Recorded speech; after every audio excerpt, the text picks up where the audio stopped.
Let's do a cheers to the Sobeys and Safe Liquid Beer of the Week podcast. Be right again. I love you guys. Careful, that cake's hot.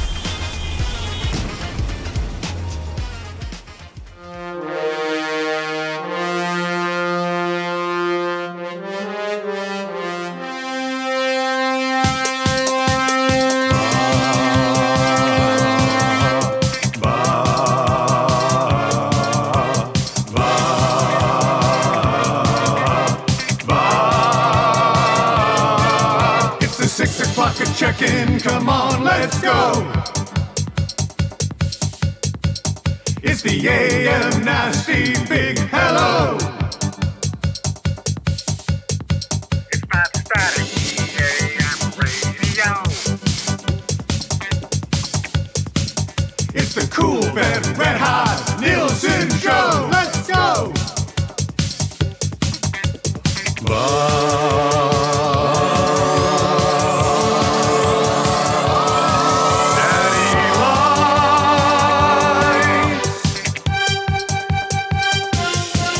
Everybody tuning in, even my wife. Mommy likes too. And those Macramalla intros are cutting like a knife. Hey, it's Mitch texting in, he's your dealer for life.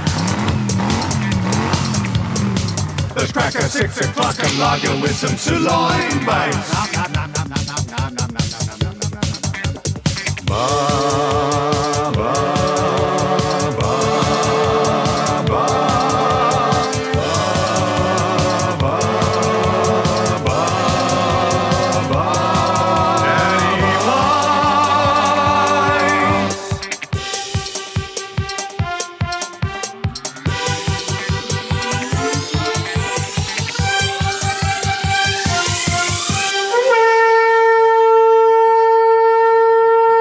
Good morning, Edmonton. What's going on? Dusty and Lieutenant Eric with you. Trev, you can turn me back up a little bit. I had him turn down my headphones a bit. He was like, what?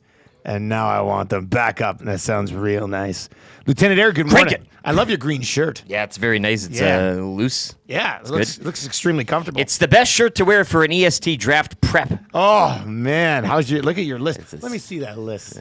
Oh, my goodness. Yeah, Man, you've really been diving into this. it's a big draft. The amount of stuff that we always talk about the free agency I can't believe list. I'm doing all my prep tonight. I'm impressed, buddy. The free agent list is going to be that's where it's at. And I'm still getting you're looking at a category and boom, you get an idea and it's like, oh, that hasn't been mentioned yet.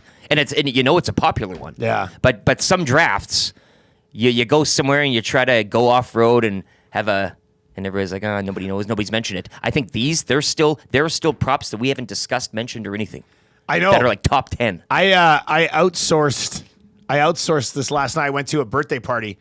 Not from one of my buddies, but Marshall had a birthday party at Speeders. And I'd never been to Speeders up on 170th.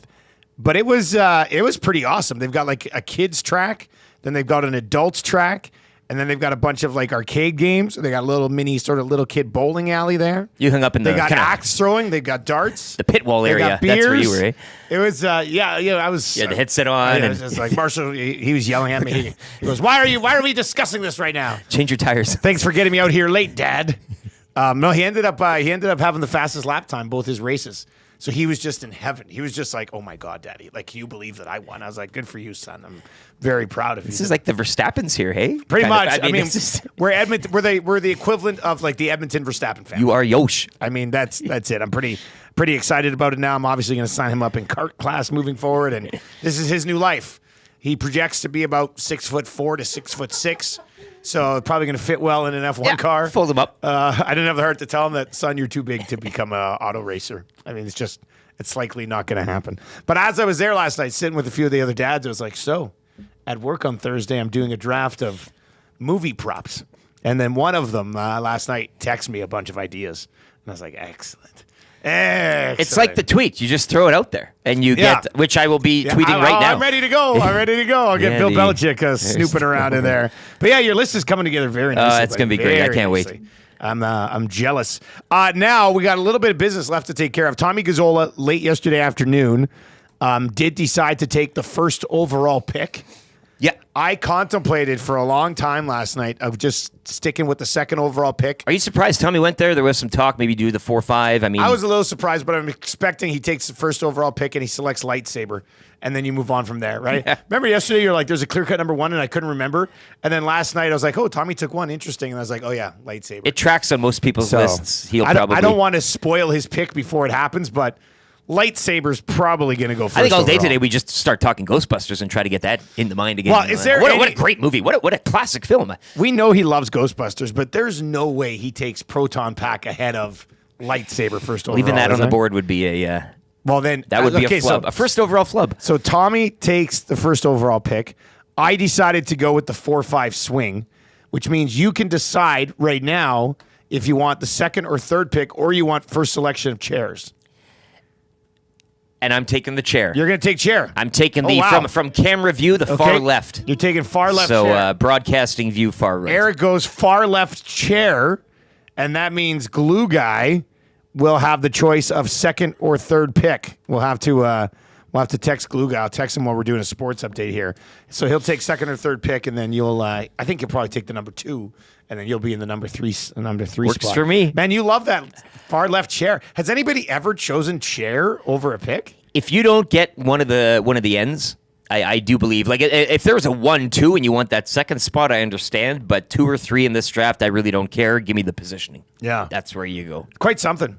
I figure I'll get something pretty good at 4 or 5. So I was just like, you know what? Screw it. The swing's take the 4 or great. 5 swing. Swinging in this draft, you Be got able to made, control things a little bit, Yeah. and we'll see where it goes from there. So very excited for the draft. What a week we have. Like the rest of this week at Edmonton Sports Talk is very exciting.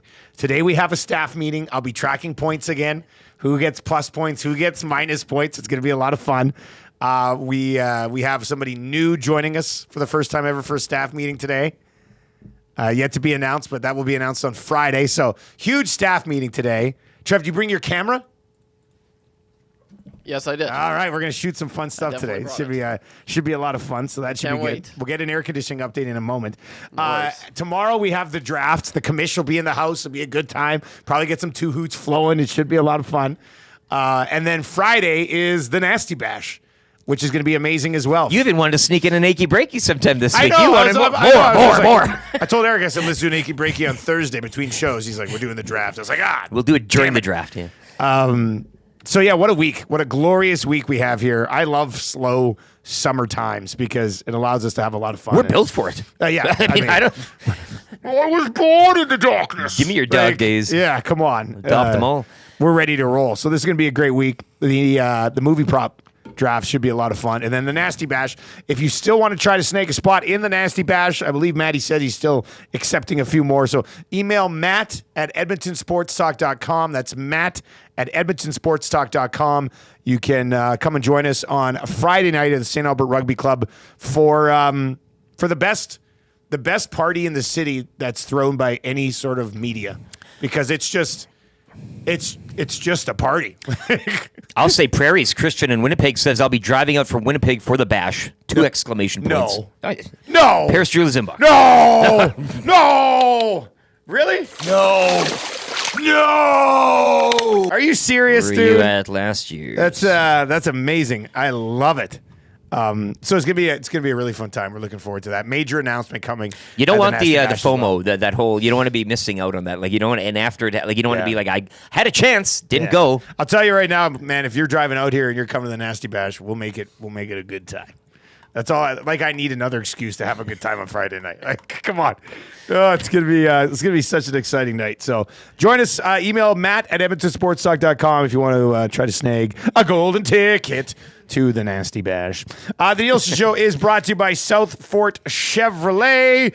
If you've not yet checked them out, what are you waiting for? You're very much disappointing us by not going out there and buying a pickup truck. It's closer than you think. Since 1983, they've got classic employee pricing right now. Save $18,000 on select models. It's a family-friendly experience out of South Fort Chevrolet, 10109 89th Ave, Fort Sask. Visit their website, southfortchev.com. And if you go and see Daniel and his team at South Fort Chev and tell them we sent you, me, Trev, Eric, Zach. Tommy, Zach, man, that'd be epic.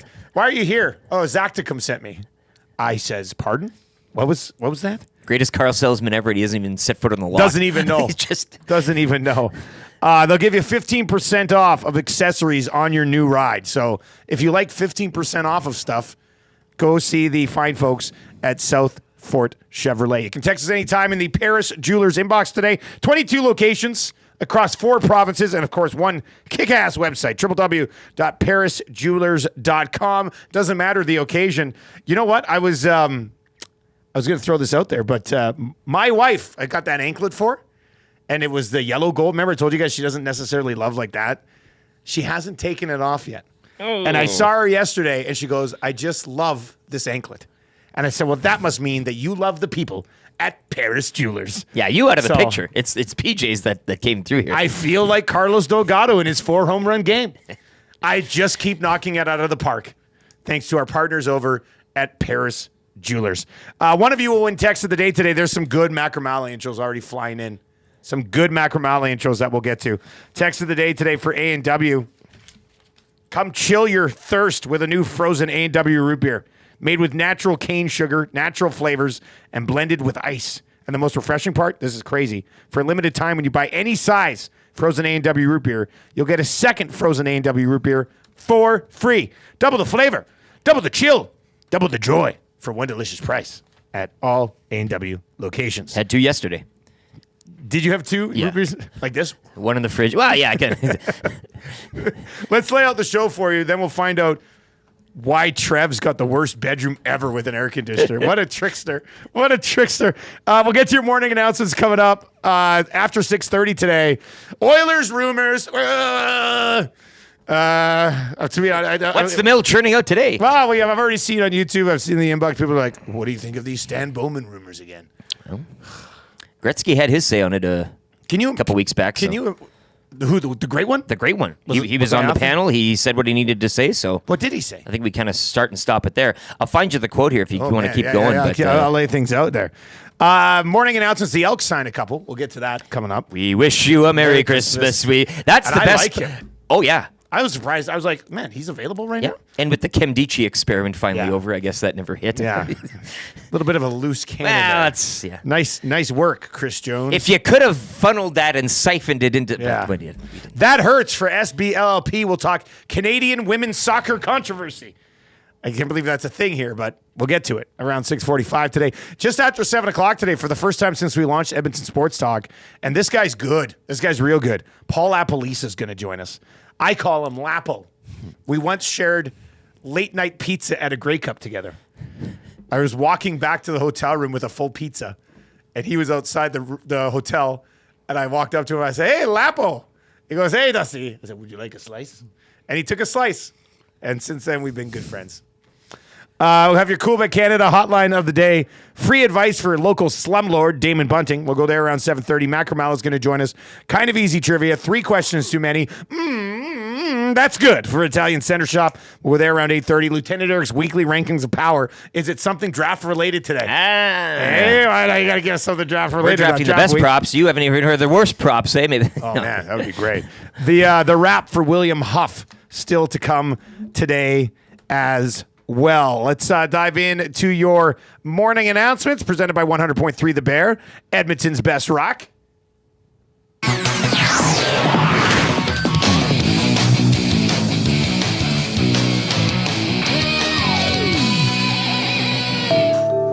Yeah, I love this one. Morning, boys. Checking in from the Vegas Strip.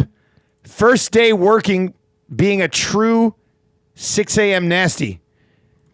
Cons to you every day, nasties. What is this? What's going on here?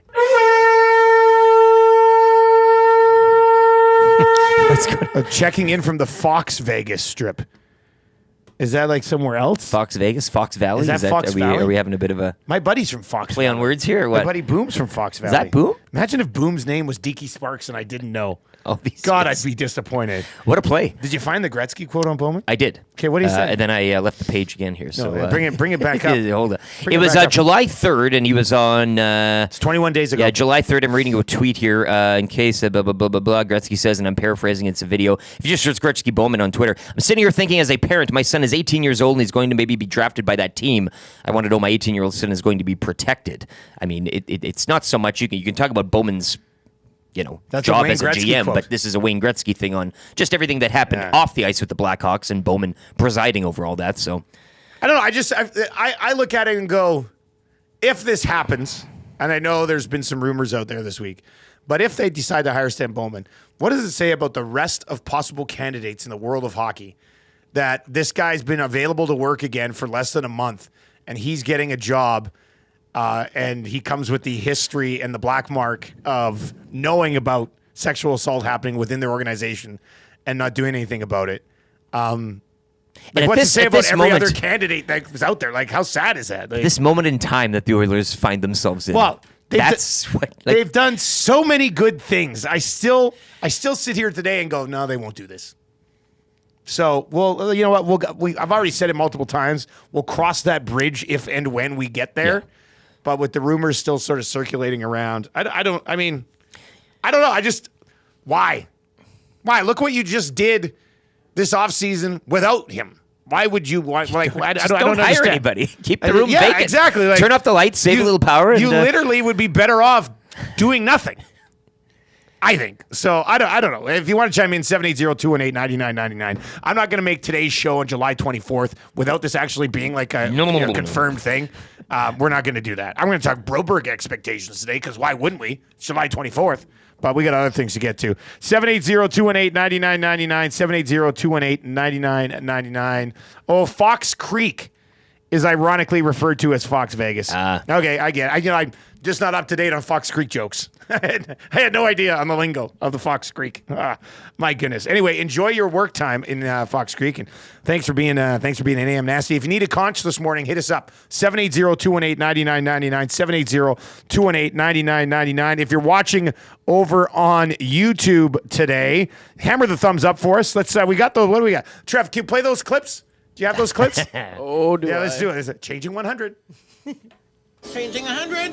And what else do we got? Changing 200. Ooh. Changing 500. Oh, let's save that one. I'm probably not going to get there today, but we can change 200 today. Changing 100. Oh, stop it, Trev. You're killing me. You could probably get wheels to do the 3 and 400 tape. I think just kind of. You're killing me. If you're watching over on YouTube, changing 35. It's pretty weak. So let's hammer that thumbs up today and sub to the channel as well as we try to make our push to 10,000 subs by the beginning of September. All right, morning announcements. So the Elks signed 2. They brought back Haggerty, who's a special teams guy. Local guy. Kind of a backup DB. But then they also signed DeMarcus Christmas, who you would be familiar with. Yeah. Played with your Riders for the last couple of years. Yeah. What I recall, big body on the defensive line who can make plays. I like this pickup. It's also exiting the club yesterday, defensive lineman Robert Kimdichie, and that, as we mentioned earlier, first year in, kind of seeing if you can make something out of him here. But yeah, Christmas, some time in the league as well, not a young guy by any stretch, and I think can play up and down that line. I would say again, G. Roy Simon, we kind of talked about doing these things mid-season. I mean, your hands are somewhat tied with who and what you can bring in. But I think, again, a guy with league experience kind of waiting there for somebody. I think, why not? When you're 0-6, bringing in a guy like this, shake things up a bit. Yeah, the Kimdichie thing, I mean, I don't think Christmas is going to come in and have like a 6-sack, lighten up the world. And I mean, it would be nice, but I mean, a little more stoutness on the line, again, more experience. Too, and I think, again, this is now you're getting these guys that Jones brought in out and bringing some other guys, and Jigroy's trying to put a bit of an identity on the team. So, again, at 0-6, I mean, I don't think any move right now. You see moves, guys in and out. Okay, interesting. Let's see what happens. But, yeah, I think with a guy with league experience like this, bringing him in mid-season or a third way through, sure. Well, one of the things we talked about on the failure and the downfall of Chris Jones was that he didn't bring in any experienced guys on the defensive side of the ball. Now, they just brought in Oakman and Moncrief a couple of weeks ago. Now they're going to bring in DeMarcus Christmas as well, and they need. The Acheampong injury as well kind of stings. So, I mean, that's need a little help there on the line. So. Yeah, I mean, the name alone. I mean, anytime it makes a play, you can start singing I Wish You a Merry Christmas with fans and friends around you. It's quite fun. That would be terrific. Really fun, yeah. Christmas in July. That should have been the headline on the Elks website. I don't know, maybe it was. I didn't even look. But it should be Christmas in July. That'd be a lot of fun. Hopefully, the smoke allows the game on Sunday to be played. Riverhawks game canceled last night. They're going to go double dip tonight, I think. Rick double dip tonight. 22 for a high today. chance of showers Good. for Thursday Good. and Friday. So maybe by then, Saturday, Sunday, it's mainly sunny again and temperatures mid-20s. So maybe that rain over the next couple of days will push things out. Man, I had no idea so many people refer to Fox Creek as Fox Oh, you're being Vegas. told, hey? Yeah, there's so many people in the inbox who are just like, yeah, it's like oil field slang. Everybody, like, I had no idea. I'm not in the biz. I had no idea. Fox Valley is like the Atlantic City, I guess you could say, as opposed to Fox Creek. Yeah, probably. That's what it would be. Yeah. Wheels over in the nasty chat. Oh, Christmas tree. Yeah, it's hilarious. It's great. Christmas tree. Atif, I wanted you dressed up as Santa Claus on that Sunday tailgate there, rolling in with the Santa hat and the. That'd be a fun way to get behind hilarious. DeMarcus Yeah, Christmas. I mean, what a name. What an absolutely wonderful name. All right, 780-218-9999. 780-218-9999 is where you can get a hold of us. The update. Trev, air conditioner. You said no matter what, it was going in yesterday. You put up a picture yesterday that I did briefly think was your room. It is my room. What? It's your cell. No one believes me. The second time I looked at it, I was like, wait a second. Trev lives in a basement that has like brick, like huge. Yeah. He gets fed through that slot in the door. Yeah, you had me today even. You're like, that is my, you almost had me today. I had to do everything. If you've seen the photo, I'm right by Royal Alex, so I had to go to the hospital to get those crutches. It's nice because you can customize the length. So that helps out. I'm just joking. I'm disappointed in the people that You were had like. me. But the people that were like, wow, this is pathetic. Like, I'm just like, oh, come on. You honestly think that I could do, I do that? Like, really? I guess some people did think that, but.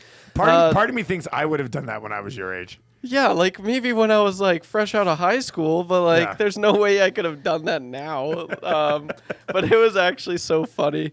The bunk bed was in there too, so I got a few people, which was awesome. But no, that's not my room. The AC unit it's nice and snug, and boy, does it work. Were you loving it last night? As soon as it was done yesterday, I took a 5-hour nap. 5 hours. No! Yeah. Oh my God, legendary. Yeah, and so that was good. And then, but I had a hard time falling asleep last night because I did have a 5-hour nap, but it was nice and chill, at least in the room. It was good. It took about 4 hours to get done. My buddy, my roommate Ferg, he was available yesterday. You could do it like a one-man job if you're brave enough, but like the whole butt end of it's like hanging out. So you have to hold that while you're screwing it in, while you're bringing, you have to slide the window into place while I have the wood that I cut out for it. So, I mean, it's essentially a 2-person job. So it was nice that he helped me with that, and I gave him a beer afterwards. And I'm just sweating in my room as I'm getting it done. Oh, yeah. I'm just and as soon as I got it, I plugged her in, I pressed on, and then I just had the cold air blowing at my face for 20 minutes. So it was nice. I'm so happy for you, buddy. Oh, I'm happy. Yeah, it was great. So good, so good. I loved every second of it. I'm forever grateful, glue guy. Sorry it took a little too long there, but got her done. And it's still, there's still going to be quite a bit of hot days coming down the road here. So safe to say, open for business again. Open for business. Oh yeah, very open. Let me say this right here. It looks like that air conditioning has really allowed Trev to chill.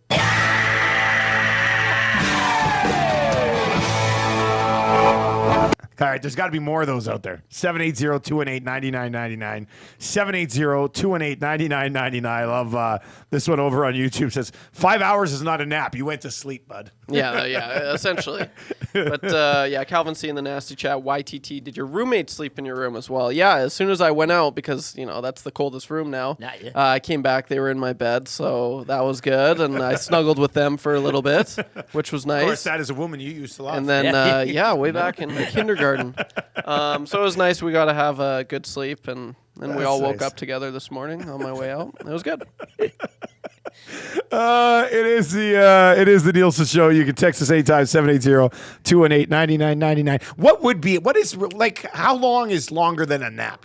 What do we this is a fun question here. What do you I mean, I would agree. 5 hours of sleep. I That's usually a sleep. sleep. I usually sleep.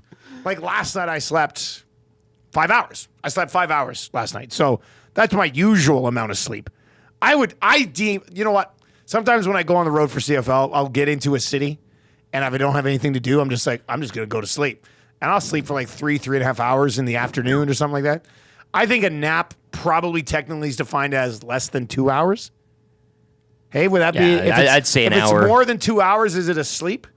There's probably a definition of. Well, you get your deep sleep. Crusher was in earlier in the week. He would have been the one to know. Oh, he would have known he'd all take you to about the it. minute. Yeah. An hour and 58 minutes or whatever. Yeah, that's a pretty good. I don't mind the quicker one either. 10, 15. Power nap. That's where it's at, baby. I have a hard time Even just with the those. closing of the eyes. Yeah. It takes me Shut a her while down. to fall asleep, so it's tough if it takes me like 40 minutes to fall asleep and I sleep for 20 minutes. It's a major buzzkill. Like, It's also yeah. after the morning show every now and then. LT will have a quick power nap, rest the eyes. So will I every now and then. Just sit. a quick little Yeah, close the yeah, eyes yeah. for a Just, bit. and then on Monday, I put the hat over my face and I was just quiet for so long. And then I hear Zach, so how was your weekend? I'm like, All you could think about in that situation was, Get away from me, you is it not working? horse's ass! There we go. It's a Wednesdays. You thought we forgot? Come on. If you're watching over on YouTube, you can hammer the thumbs up for us. RCN over there says 90 minutes. 90 minutes for the nap. I don't know. You sleep for an hour and 45 minutes. So what do you call that then? It's not a deep sleep. It's not a nap. What's that? You know what? There should be a name for a 2 to 4 hour nap. You wake up after those, though, refreshed every time? Or sometimes you're like, it's too long. You're like, oh, what the Sometimes hell? sometimes I'm very groggy. hit by a like, truck, yeah. I'll usually try to crush somewhere between an hour to 2 hours in the afternoon. And some days I'll come upstairs like a zombie. Tammy would be like, one of those naps. Hey, I'm like, yes. I've seen like, things. Oh, yeah. It's not good. It's not good. Let's see here. Stu Pedasso says 2 hours max, Dusty. After that, you're sleeping. Yeah, but it's also like, I hate just calling it, after 2.5 hours, it's just a sleep. There's got to be a better name there. Let's come up with a name for the longer nap, the extended nap. There's got to be a name for it. Deep nap. No, I don't like that. Something we can work on today. We're going to dive into a little bit of Oilers talk coming up here just after 6:30. We are going to go to That Hurts for the personal injury lawyers at SB-LLP. Because we got to get into this Canadian soccer drone situation. Some people taking a hit, being sent home from the Olympics. What? Soccer. What? They're calling it football over there, if you believe it. Those idiots. They don't know anything about North American sport, do they? You tell me. Did that sport not start right here on our soil? Peach baskets. Right? Should they not? Two peach baskets a field, and you kick the ball in. Kick That's the ball right through it. Mr. Naismith said it himself. We salute you. That's who invented soccer around here. And now you're going to say that we're not allowed to fly a drone over another nation's practice? Ridiculous. Let's get to a sports update with Lieutenant Eric. Broberg expectations on the other side. Da, da, da, da.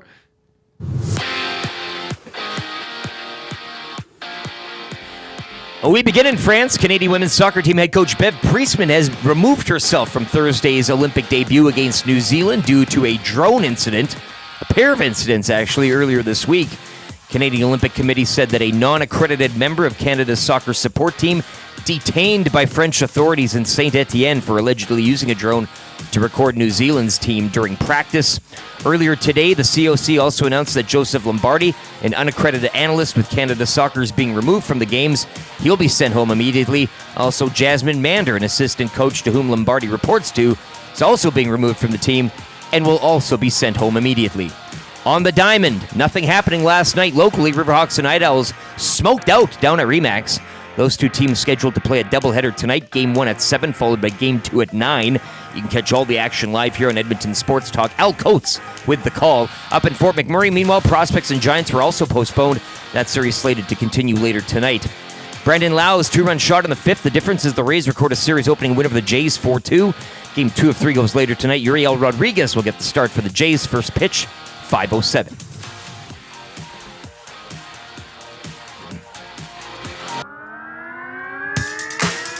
Serious Jackson, you are for real, for real, for real, for real, for real, for real. Serious Jackson, you are now the new interim head coach of the Edmonton Elks. They have a great receiving corps, but now you gotta get the defense to stop a few plays here and there so you can win a damn football game. For real, for real, for real. The fan base wants a win, so let's get out there and do it, do it, do it. Let's get out there and get the Elks to win the Grey Cup. Celebrate with the boys with a 6 o'clock log. For real, for real, for real. For real, for real, for real. Let's go, Elks. Oh, Jonty and Victoria's remix of a Deep Serious Jackson song. Right here, only on the Nielsen Show on Edmonton Sports Talk here on Wednesday, July 24th. You can text us anytime in the Parachuters inbox at 780-218-9999. Some fine work on some Macramalla intros here early in the show today. Gotta love this. Tube Socks unloading a clip. EST legal analyst and guy who had to miss 3 days of work last week after cutting his toenails too short. I'm out. Doctor's note. Doctor's note. EST legal analyst and guy who'll hold the elevator door open as long as it takes for a ride along, buddy. Just waiting. Oh, he'll wait. Sometimes like 15, 20 minutes. Oh, you going up? Me too. I just got in. I held it for you. Dorman. EST legal analyst and guy whose erotic reimagining of one fish, two fish, red fish, blue fish has been widely panned by critics and described as disgusting, disturbing, unsettling, and completely unnecessary. Who was that one? Tube Socks. Yeah, we had a clip there. Hey, from it was a Tube Socks, Rubella, Vance Van Vandervan. Oh, yeah. A bunch of them were in. Yeah, a bunch of them. Tommy Rubella. How about this one?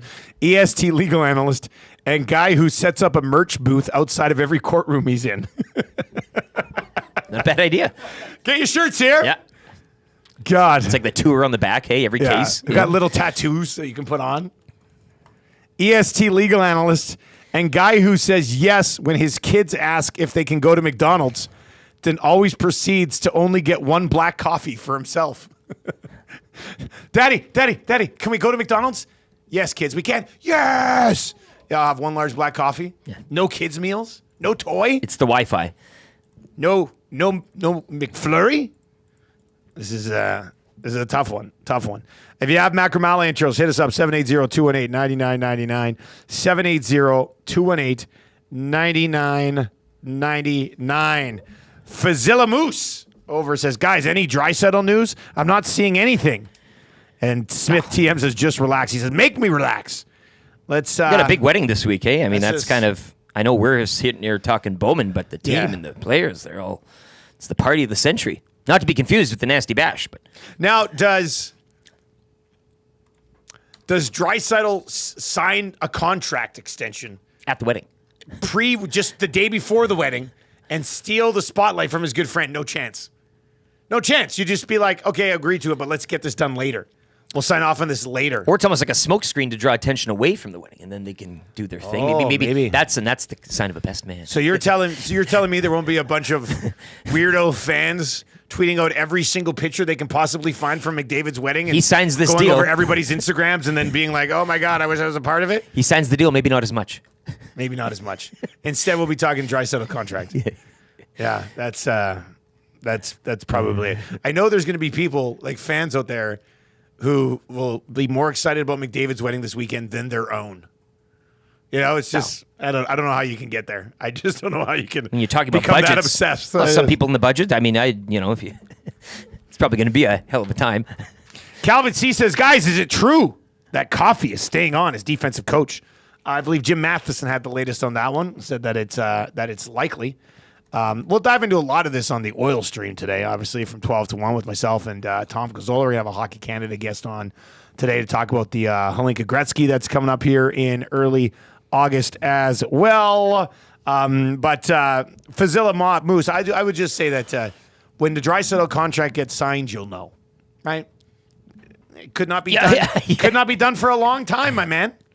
So I wouldn't get up every single morning and just refresh social media being like, is it done today? Is it done today? Is it done today? Is it done today?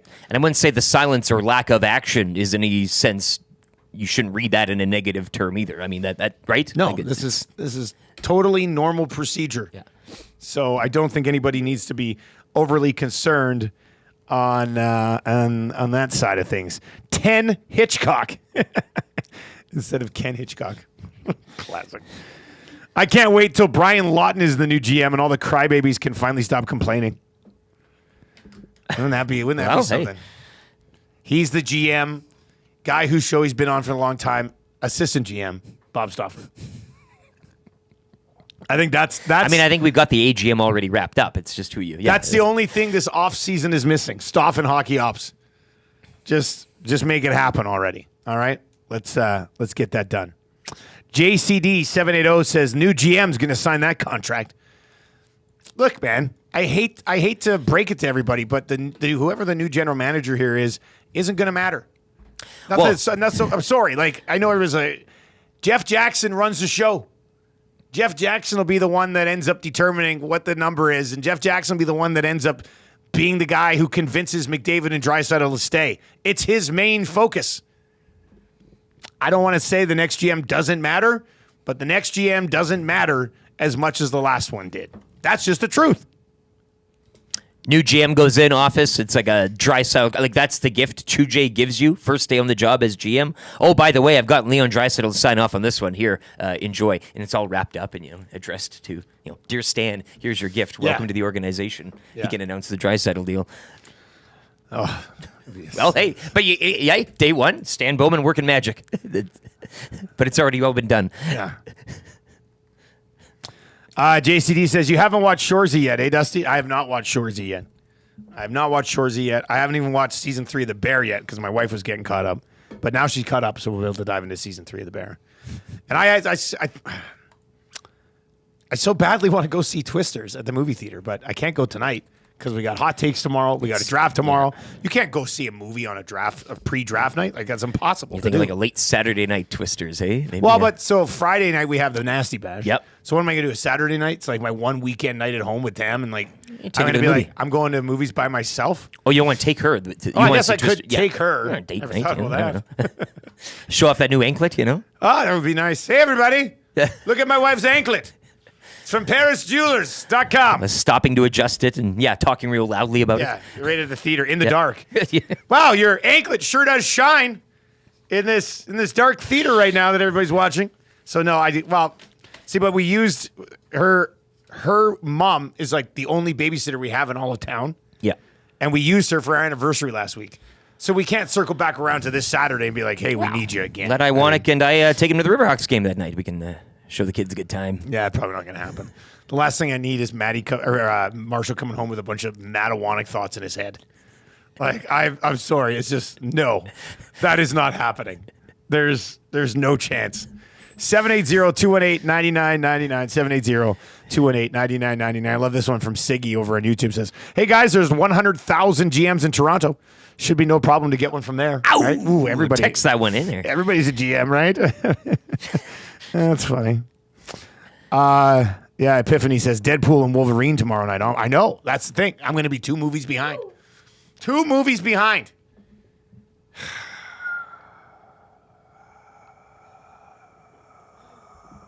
Sunday.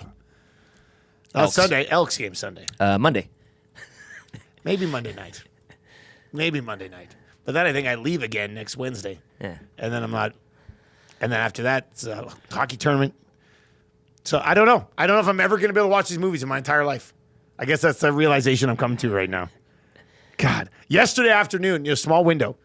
Met Tam and the kids, Marshall at camp, and then they went to the mall to get a birthday present for the birthday party last night. And Tam's like, hey, we're having lunch at the mall if you want to come by. I was like, yeah. So I whipped to the mall. You guys have been malling quite a bit lately. We love the mall. I know Our you do. family loves the mall. But I love over the the mall. past week with the anniversary and everything, you've been we love the mall. We love the mall. Anyway, by the way, did you know that they're just renovating the water massage place? They're moving back in down there. Did you hear about Gager's story? No. Yeah. Well, that's good. It's good to hear. Yeah. Yeah. What You can happened ask. with You Gager? can ask Joaquin. Okay. We'll leave it. We'll leave it. I want you to know, kind of. I told you my story, I think, off the air the other day. Yeah, with the. Yeah. So whenever I have a couple of drinks, I get very claustrophobic. So I had a couple of drinks at our anniversary dinner. We go to get these water massages. They put me in the thing, and I could already feel it. Like I could feel it's the closest I ever been to like maybe it wasn't mini panty. But you're trying to keep cool. I'm trying to stay cool. I don't want to ruin anniversary water massage night. So they're lowering the thing down on me, and I'm just like Feeling great. Oh, it was tough. So they lower it down, and you could feel it kind of come around you, and I was just like. I started to panic a little bit. I was just like, oh no, I shouldn't have had a couple of drinks before coming, because I usually go hit this thing all the time. Yeah. But so I'm like, okay, I'll just suck it up. I'll calm down. So I try to take some deep breaths. They put the headset on me, the head thing. I lay down like this, and I'm like, I can't do it. Like, so I grab my phone. I'm like, oh, I'll just look on Twitter for a little bit. It'll calm me down, take my mind off the fact that I'm trapped in this bloody machine. Twitter right will now. calm you down. Yeah. So- if any so- website to go on to kind of calm I went you out down. there and- quickly, saw the rumor Oilers may hire Bowman. I was like, ah! So I put my phone back down, and then I laid down, and then for a moment I thought, I'm just gonna slide out of this machine forward. I'm just gonna wiggle my way all the way out of the machine. Nobody's gonna know. And then fall down on the side like some sort of seal. And but then I took off the headset. I looked at the lady. I said, hey, I'm getting a little claustrophobic. And she goes, if you just slide up and get your shoulders kind of out of the machine, it usually helps, because other people have the same thing. Yeah. So I slid up a little bit, managed to suck it up and get through it. But I told Tim after, I said, listen, I know we haven't talked about this yet, but when I die, you better cremate me, because there's no way I'm hiding in a coffin for the rest of the days. Like, there's just no chance. I'd be freaking out You the get whole buried time. squirming. Oh, when it would be the worst. It would be the absolute worst. So I guess that was determined on anniversary night. But man, that was freaking me out.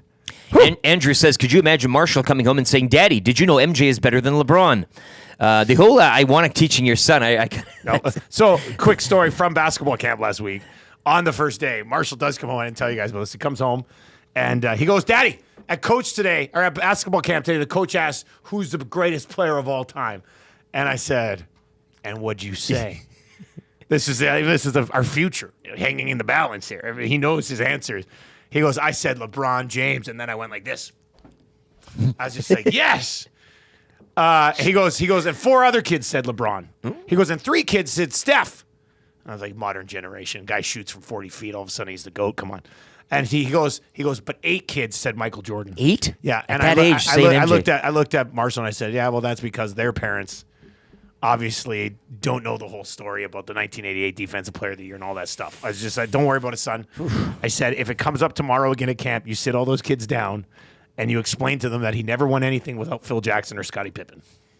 Like, just start there and then see where the conversation goes. Do any of you know about Tony Kukoc?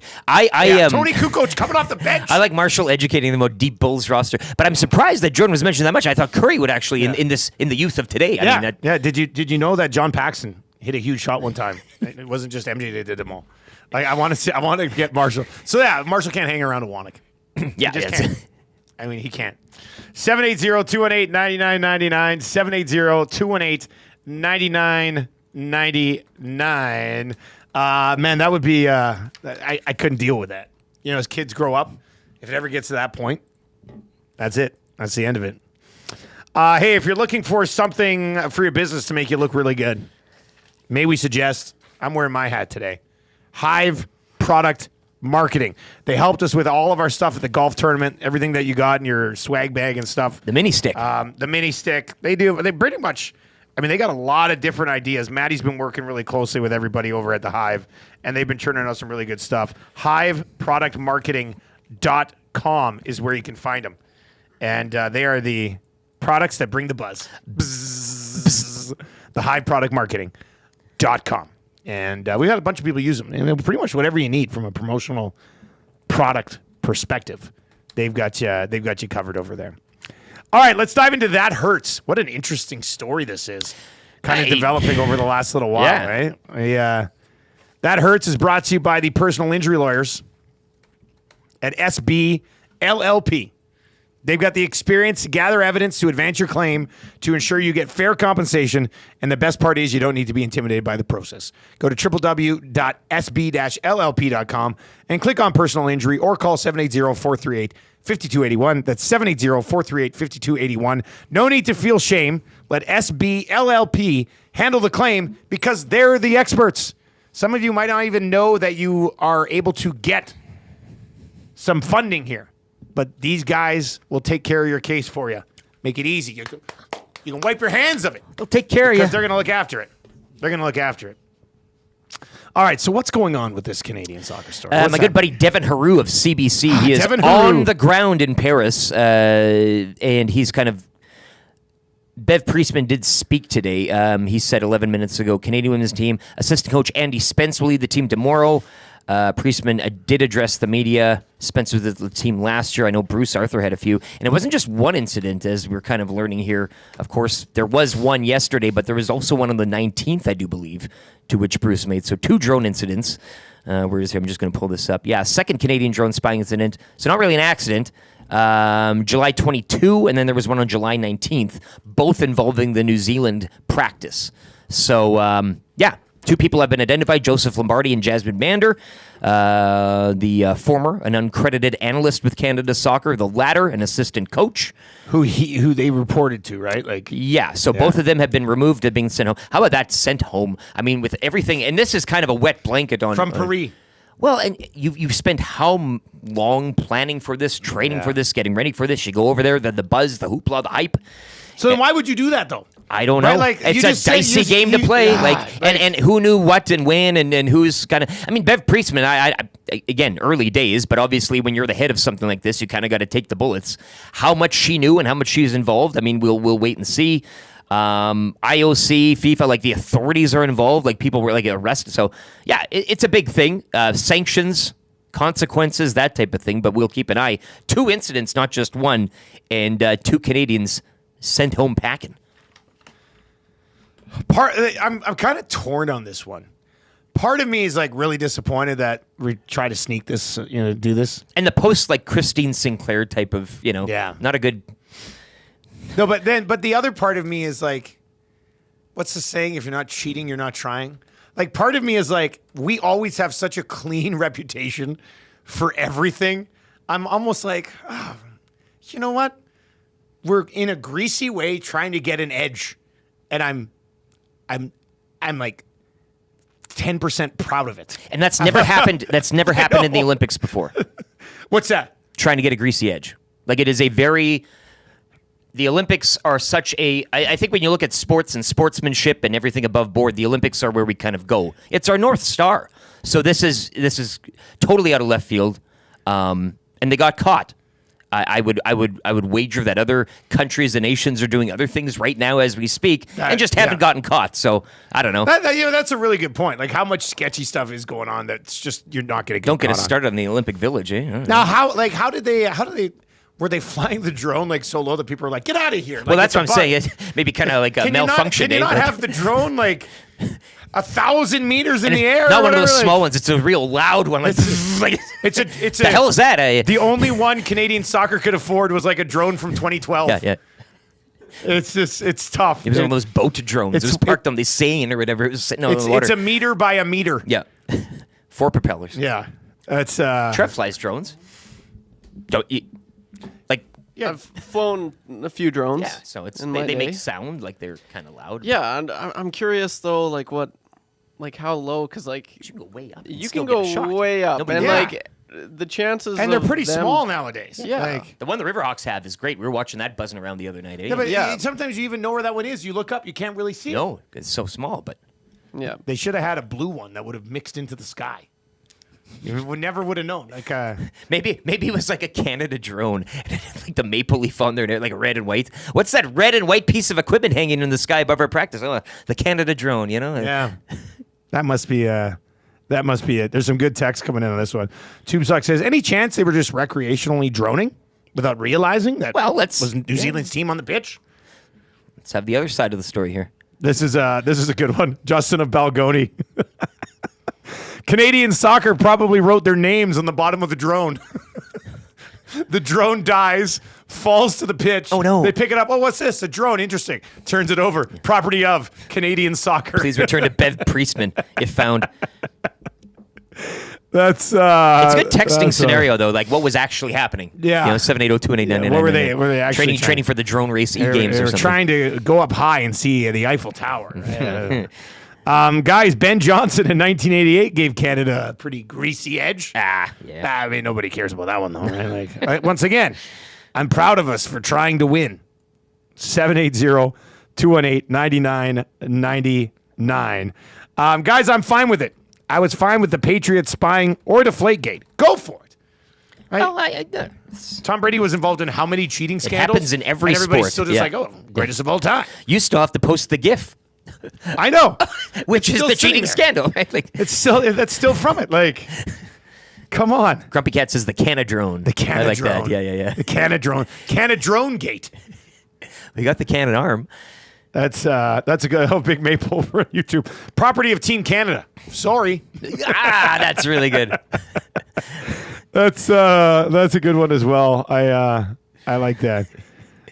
Keep those rolling in at 780-218-9999. If you're watching over on YouTube this morning, let's hammer the thumbs up for us. We'd appreciate that. If you're not yet subbed to the channel, give us a little sub as well. You know, I was watching. We're gonna have Paul LaPolice on coming up here just after 7:00. I was watching Lapo's channel last night, and he's got like a little button that comes up on his YouTube channel that you can just click and it subscribes.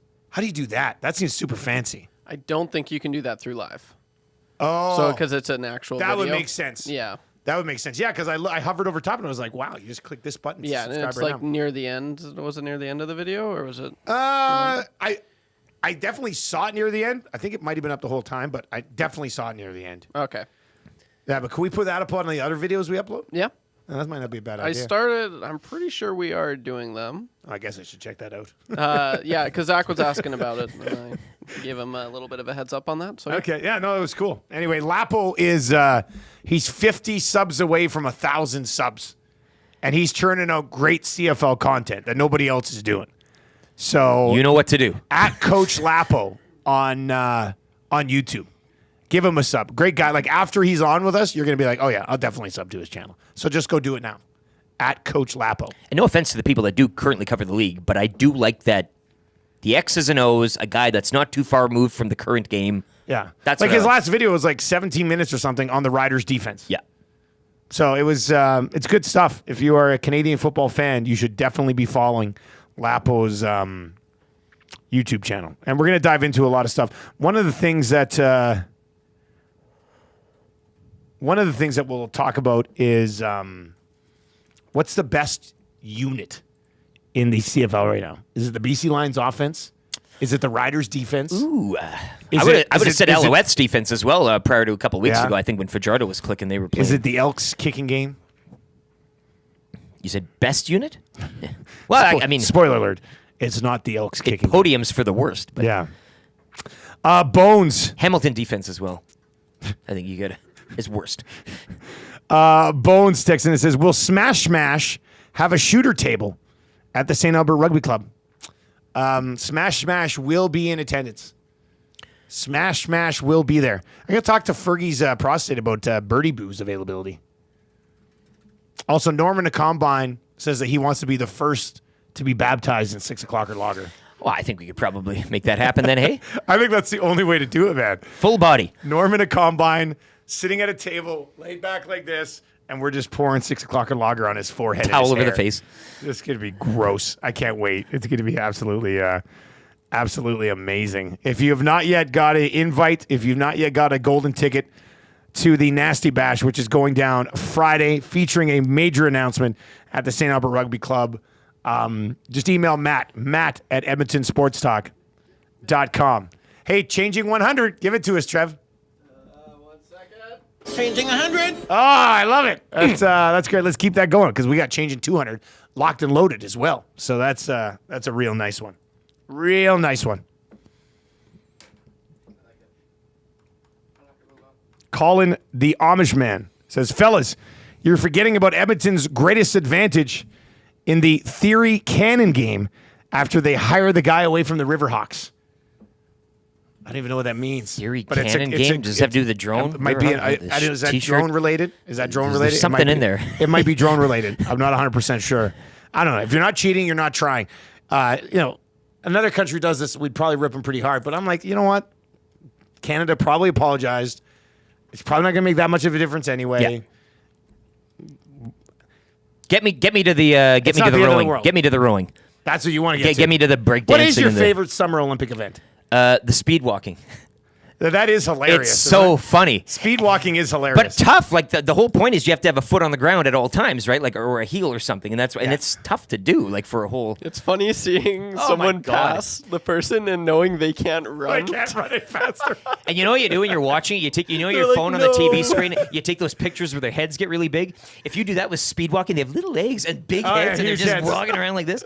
I don't want to tell you. I don't want to break too much on the show today, but I do a really good speed walk. I'll show you guys. Wow! I'll show you guys after the show. Seems like a nasty bash type of thing. Halfway through the night outside in the front. I don't technically have a speed walker's body, but you got the hips. I nailed those hips. How are you? What does Shakira say? These hips don't lie. And you wait till after the show. I'll show you later on today. I don't know. Maybe I don't know. Tammy's always been very impressed by it. She goes, "You're great at speed walking." I said, "Thanks, wife. That's awesome." Tell all your friends, please. What's your husband do that's awesome? Oh, he's a real good speed walker, but he's 6'5". It doesn't make a lot of sense. The hips, though. The hips. Yeah, that's good. All right, 780-218-9999. That is the Paris Jewelers inbox. It is the Nielsen Show, presented to you by Southport Chevrolet. We're going to get to a sports update with Lieutenant Eric LaPolice on the other side. We'll get his thoughts on the current Elks situation, and we'll dive into what we believe are some of the better units around the CFL, the Lions offense, the Riders defense. I'll tell you, the Calgary Stampeders defense, stepping up without Demario Houston at boundary corner, stepping up and, for the most part, kind of completely shutting down the big weapons on the BC They nullified Lions. a runaway train there in that That was win. very impressive. But who are the 3-0 at home, 0-3 on the road, right? Like I'm kind of the Calgary Stampeders? Who says you need a new McMahon? Well, but seems fine to me.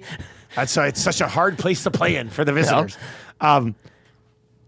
All 6 of their games have been decided in the final 3 minutes. Like the Calgary Stampeders play close football games. Have won the 3 of them at home, have lost the 3 of them on the road. We'll get to all of that with Paul LaPolice, who's doing a great job on a number of different. I mean, he's doing sidelines this year for us with the CFL. More. Most versatile guy in the business. Let's get to a sports update right now with Lieutenant Eric for Green Pan. Coach Lapo on the other side here.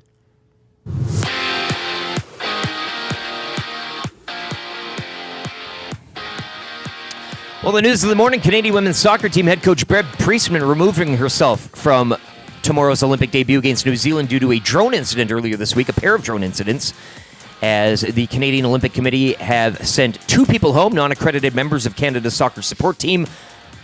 Both Joseph Lombardi and Jasmine Mander will be sent home.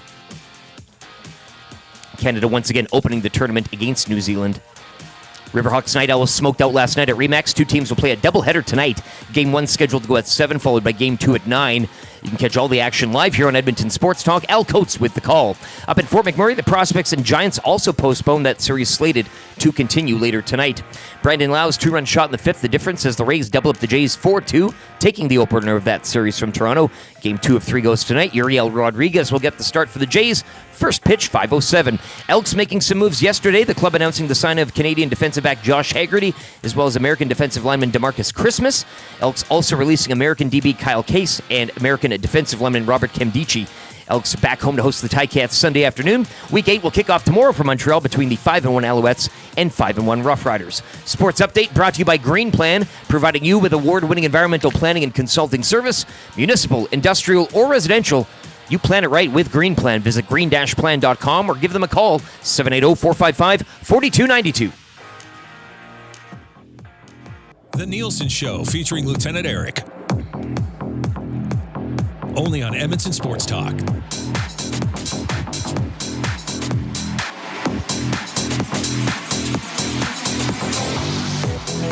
7:01 on the Nielsen Show, kicking off another day right here on Edmonton Sports Talk.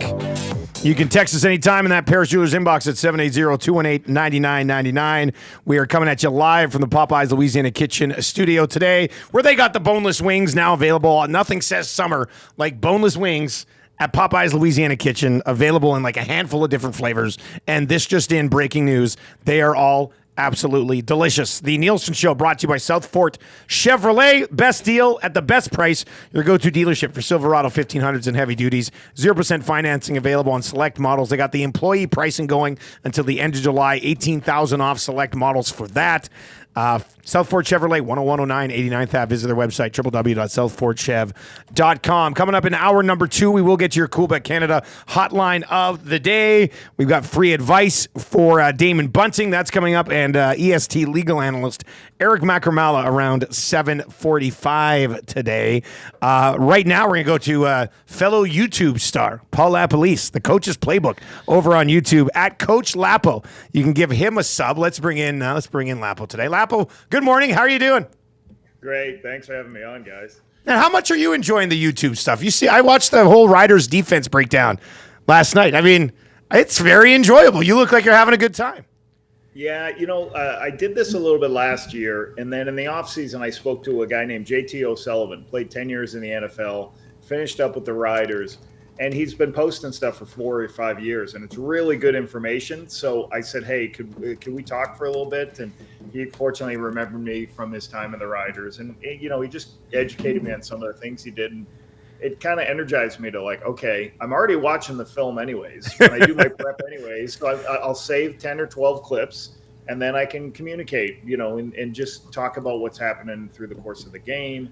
Now, the hard part, as you guys learn, is editing and putting it, making a thumbnail, and all using Canva, all this stuff. Like, I'm a coach, man, but it's been a lot of fun, and I've really done a lot of work to, like, I have the film just like I have the DV Sport coaches film the same as coaches get it. So it's like I'm still coaching. I'm just teaching instead of players, just teaching fans, kind of the same. Fans and viewers and stuff. Yeah, no, it's great, man. I've thoroughly enjoyed what you're doing over there. One more time, if you want to sub to his channel, less than 50 subs away from 1,000. So at Coach Lapo is where you can find him over on YouTube. Now you've also added a sideline reporter to the repertoire. I don't know if I need to be worried about my job up in the booth. I don't know if you can call games as well, Lapo. I know you've done color, but do I need to be concerned here or what? Two things. I can't yell as loud as you. I can't talk that long. I'm like, and I always amaze you, Rod, Marshall, all the guys. Like, you just keep a conversation going for so long, which is awesome. It's an amazing skill. The sideline stuff is 10 years ago when I did Coach's Playbook. I asked the boss, hey, Thursday night, Winnipeg plays a bunch of games. Instead of me flying out to go to studio and not be on the panel, why don't I just do the Coach's Playbook from the sideline? And it's still sponsored. It was back in those days through GMC. And that way, if they need me in the broadcast, but it kept me at home for one night. And that was a lot of fun, and I was utilized. So I said, you know what, let me start doing it in Toronto games. So if there's a Toronto game where I didn't have to be in studio, I would do the same thing. So when shooter Matt Sheehanetti was gone, it's one of the things Paul Graham and I talked about. Is like, I remember I used to do that. And he's like, okay, we'll put you on. So it's a lot of fun because it's nothing's better than being at the stadium. Two, I can ask maybe a different question or two. Like this week I had an offensive lineman on, and like that's like the first interview of an offensive lineman, because I was like, well, like I want to ask them how they're running the ball or how their pass protection's going. So that's been pretty neat, and it's just maybe a little bit different voice. So it's been a lot of fun. We got to get to the situation here in Edmonton where yesterday they did announce a couple of signings, including DeMarcus Christmas, who I liked when he played for the Riders for the last couple of years. I don't know if one guy's about to turn things around here, but I mean, at this point, you have to try something, don't you, Lapo? Yeah, they're an interesting team. Like, my concern at the start of the season was I thought offensively they'd be much more improved, but I thought the biggest concern with losing, they lost 24 sacks, through free agency. They lost a month, Serezna and the other defensive linemen they lost. So all of a sudden they're very young. And I just didn't think they addressed enough on defense because they're struggling defensively. and now interesting, you go there to start scoring their 7th CFL, defensive scoring their 8th. They don't net offense 9th, net defense 9th. So they don't do a lot of things well. But turnover margin, they're tied for 3rd in the league. That should equal more wins. Red zone, they're the best team in the CFL in the red zone, but that might be our 2nd year. They just don't get there enough. Yeah. But they get a lot of penalties. They're 8th in the CFL in penalties. And you just go back to, obviously we all know they've had those all close losses, but some of those are self-inflicted wounds. They're up by huge. Week 1, they're beating Sask, who's everyone talks about the best team in the league. Well, they're dominating them, and they give up 3 turnovers in the 4th quarter. The Ottawa game, they mismanage the end of the game with the kickoff, and they give Ottawa a chance to win. And even in Toronto, I was on the sideline in Toronto where they were going to beat the Argos, and then they get a roughing. They rough the punter, right? I think they rough the punter, create a longer drive, and then they end up starting backed up inside their 5 on that next drive. And those are crucial mistakes a young team can't make. I guess, Paul, sticking with the Elks and Sunday's game at home to the Hamilton Tiger Cats, who picked up their first win of the season last week against the Argos. What do you kind of expect in terms of just team layout? I know a lot of the buzz is Trey Ford. When you are 0-6, maybe you do just go to the quarterback, although I don't think MBT has been the problem, just maybe one of many, as you've kind of mentioned. But what do you expect Sunday when it comes to either quarterbacking or how these two teams kind of match up? I know Hamilton's defense has been suspect throughout the early part of the year, albeit maybe shoring up a bit last week against Toronto. But what are your expectations for Sunday Elks Ticats? Yeah, I think certainly watching Hamilton last week, they looked different defensively than they've looked all season. A lot more zone coverage. And talking to the coaches, they wanted to be more simple. Mark Washington and Scott Milano said, hey, I think we have a lot of young players ourselves on defense. We got to keep it simple and let them run to the football. And that's what it looked like last week. I think for Edmonton, the interesting thing is last week was a short week. There's this huge wake-up call for the whole coaching staff and Jarius Jackson. So they have a little bit more time, especially they don't play till Sunday, right? They're the Sunday game. So they've got plenty of time for Jarius just to have conversations with his players, with his coaching staff, and have more of a, what do we need to do to be better? And sometimes when you're on a short week like that, he was swimming all last week. So it'll be interesting to see what tweaks he's going to make. There's not going to be wholesale changes, but what tweaks can he make to help them? And the Trey Ford thing, I say this sometimes, like, well, we're not winning games. Just give him a chance. I see that, but I think I would give him a chance in some type of situational. Let him go in, and if he keeps getting first downs, he stays in. But it's just to say, we'll just start him. Like if he's, it's hard to say like he's the only reason or that's the one. Are they going to be? How many more wins are they going to have if he started? I don't know that. So I think there's a role for Trey, but they just got to, figure out what their plan of attack is with how they get him in. Paul LaPolice with us on the show this morning, former CFL head coach and current CFL broadcaster with the CFL on TSN. Lapo, we were talking about it a little bit in the 6 o'clock hour as far as what's the most impressive group so far this year in the league. Is it the Lions offense? Is it the Riders defense? Is it something else? What would you answer to that question? That's a great question. I'll tell you, I'm going to say there's 3 groups maybe. Okay. And I'm going to steal your Riders defense. And when this season started, I thought the team that had the biggest opportunity to change their win-loss total was the Riders for 2 reasons. Trevor Harris being healthy, but the other thing was that Corey Mace led the CFL in takeaways as D coordinator in Toronto. I thought he was going to bring that mantra over, and he certainly has. So those guys have been impressive. That's why they're winning football games over there. It's more. It might be Vernon Adams, Justin McInnes, more so than the offense. Is an amazing story how well those guys have done. But no slight to what Cody Fajardo and his receiving corps has done out there in Montreal. That was a team last year that won on defense, and Cody just had to manage a game. They had to run the football. But I'll tell you, like early in the season, they were lights out, and Cody was why they were winning football games in their offense. So I think that group is pretty impressive. And probably the biggest thing that I'm probably going to do a coach's playbook this weekend on is obviously the kicking situation in our league. It's amazing. You know, we have there's a bunch of the all-time greats kicking right now, the most accurate kickers, the longest net yardage punting in our CFL history. So that's been amazing to watch too this season. Except in this market, Paul, as Boris Beatty has had a few missing. But you're right. I mean, as a whole, it's been great to watch. I got Sean White in my fantasy team. I'm loving it. But I just wanted to stick your thoughts on the Riders Owls. It kicks off Week 8 Thursday here. Battle of a couple of backups as well. And Shea, and of course, Cody Fajardo won't be dressing as he went down last week. But I wanted to get your thoughts on that Riders defense, specifically Roland Milligan Jr. He went down last year as well. He's back. He's leading in a lot of statistical categories. Man, I love that guy. You're an offensive guy too, Paul. How difficult is it from an offensive point of view, coordinating, coaching, going up against a guy on defense who he goes out on special teams. He's not going to be gassed. He'll be right out there. And he seems to be around the ball, a half or a second ahead of the play. He just kind of has that sixth sense. So how difficult is it planning, and how, again, you mentioned Corey May's first year, to have a guy like that residing on your D, just a gift for him for his first year as an HC.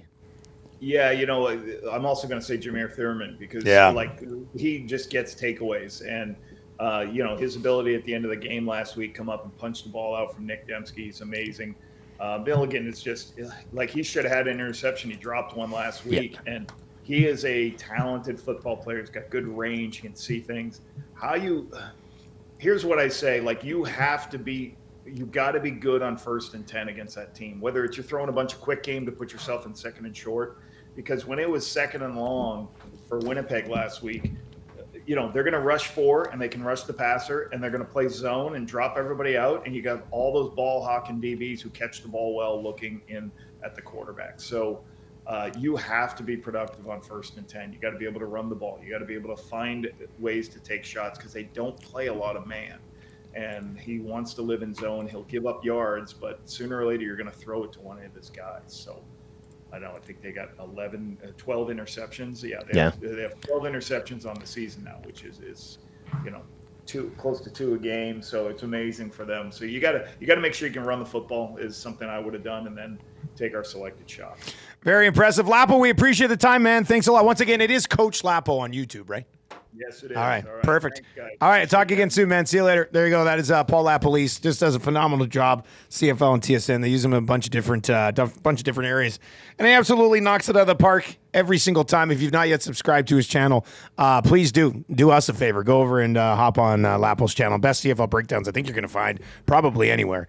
At Coach Lapo over on YouTube. You can text us anytime, 780-218-9999. Just one more quick Roland Milligan story. We're doing a Zoom call last week because I was on the Riders-Bombers game with Corey Mason. I said to him, because I wanted to ask him about Milligan, who we were talking to a little bit later on, I said, I feel like sometimes I might be giving him a little bit too much praise. And Corey right away was like, no. He goes, that's impossible. He goes, you can't. He's that good. He's that good. I don't know if it's taking it too far because of how important a middle linebacker is or anything, but I think he might be the best defensive player in the entire league in the secondary. To borrow a term again, the whole from league, and from Chris Jones, like an athlete. He's playing special teams. He's all over the place, and I think, as Lapo pointed out too, he's had a few drops. Not just last week, but during the season. He's had a couple. He could have easily 3 or 4 more already. Yeah. So, he's finding the ball. He's sniffing it out. And a good shout out as well to Jameer Thurman, another important piece in that defense. Malik Carney as well returning on that line, which is another. He had a sack too. Thurman might be trying to think around the league as off-season pickups go. Jameer Thurman, if you're putting together a list of best off-season acquisitions in the Canadian Football League, and I don't have the full list in front of me, but even without seeing it, I'd confidently say he's got to be a top 3. And even as a first-year head coach going into a place, you want that guy riding alongside you, right? That's a good building block and a good piece to have. 780-218-9999. Timber Woodsman is in and says, love all the Riders talk. It's about time. Uh-huh. Look, man. It's a quiet 5-1. Eric and I would sit here and talk CFL for 3 hours every single morning. I mean, we absolutely love the league. But this game tomorrow, Saskatchewan, both 5-1, both top of their respective divisions, both missing their starting quarterbacks, and both lights out defense. I don't know how you kind of chalk all that up. I know a few people are going with Caleb Evans in fantasy. Wouldn't touch him. Do I start Shea? What say you? No, I don't think. Who's your other options? Bo Levi. Oh, you definitely start Bo. Bo against Edmonton. Well, I mean, I think you. I think you Kind of have hoping to for a start little Bo something there. here, but yeah. Okay, so let's see. So this is a good idea right here. Let's get it quickly right now. We'll just do it right now. Your CoolBet Canada hotline of the day. Check them out at coolbet.com. It's not a game for tonight, but we were just talking about it. We can make another play on it tomorrow anyway. So I think we hop on this line as a dude because you just laid it out. Patterson, Evans, two good defenses. Let's hop on the under in that game right now. It's sitting at 48. It is the lowest total of the week in the Canadian Football League, but let's hammer the under in the Riders-Alouettes game. It's set at 48 right now. Under 48 in tomorrow night's Riders-Alouettes game will be your cool bet hotline of the day for today. Al's coming off a bye last week. They put up 18 against the Argos in week 6, and of course the Riders putting up 19 against the Bombers last week. So trending in that direction. And we'll make an official play probably on the game tomorrow for your cool bet hotline of the day. The spread right now in that game, the Riders are 3.5-point dogs heading out on the road. Now, no AJ Ouellette this Play week. the clip. Right? No, AJ yeah. Ouellette's, Frankie Hickson draws in. Yeah. And the rat dog, Clint Ratkovich, eh? Ratkovich, man. So that's my football player. I got to come back around to this because Give me the obsidian. remember the jerseys? So I heard. he's lined up as a tight end. I didn't get him wrong. Oh, no? I just had to Okay. wait on it. Oh, I see. So he's lined up as a tight end, and they sent him. He was wide open. It was a great play call, and they throw it to him. And I'd spent the whole time looking at all of their jerseys and looking at all of their players. So I knew that Sean Bain. This is a great Ann Ramsey clip actually for today. Let me get that. Let me get that locked and loaded. You should have dropped a couple of those at least during the broadcast. I was sitting there, and before the game, I looked down and I was like, "Okay, I'm never going to be able to read the numbers on these jerseys. It's impossible. They're the worst numbered jerseys I've ever seen in my entire life." So I was sitting there going, "Okay, Sean Bain has white tape on his arms. Emlis, he didn't have any tape. Kean Schaefer-Baker is taller and a little bit lighter skinned than those two guys." Yep. Mitch Picton, obviously a completely different body type. So I had to lay it out very. AJ Ouellette's an easy one. He's got the long hair. I had it laid out nicely, and then they throw it to like sort of stocky white dude in the corner, and I was like, "What the hell?" Neil Hughes. It was. Who the hell are you all of a sudden? That's exactly what I thought on a Wednesday. Clint Ratkovich. Who the hell Who are the you? hell are you all of a sudden? So I look, I'm like, what? So then I look down to the monitor and I see the big 25, and I'm like, 25? Who the hell's 25? The rat dog. And then so on my board, like so he would have been in the fullback spot on my board, and then I've got like the numerical rosters on the edge of the board. So I usually very rarely have to get to the numerical roster. But I see the touchdown. I'm like, touchdown, Riders. And as I'm saying Riders, I'm looking at the board. I'm like, where is this guy? And then I looked up and I was like, Ratkovich. You were letting the crowd. You felt the moment. You were letting the. But I'll say this as a play-by-play guy, it's better to let it breathe. Yes. Then get the name right. Exactly. Then all of a sudden just yell out, it's Picton. Yeah. And then look at it and go, damn, it's Ratkovich. So it was a little bit delayed on the call. I didn't screw it up, but it was a little bit delayed.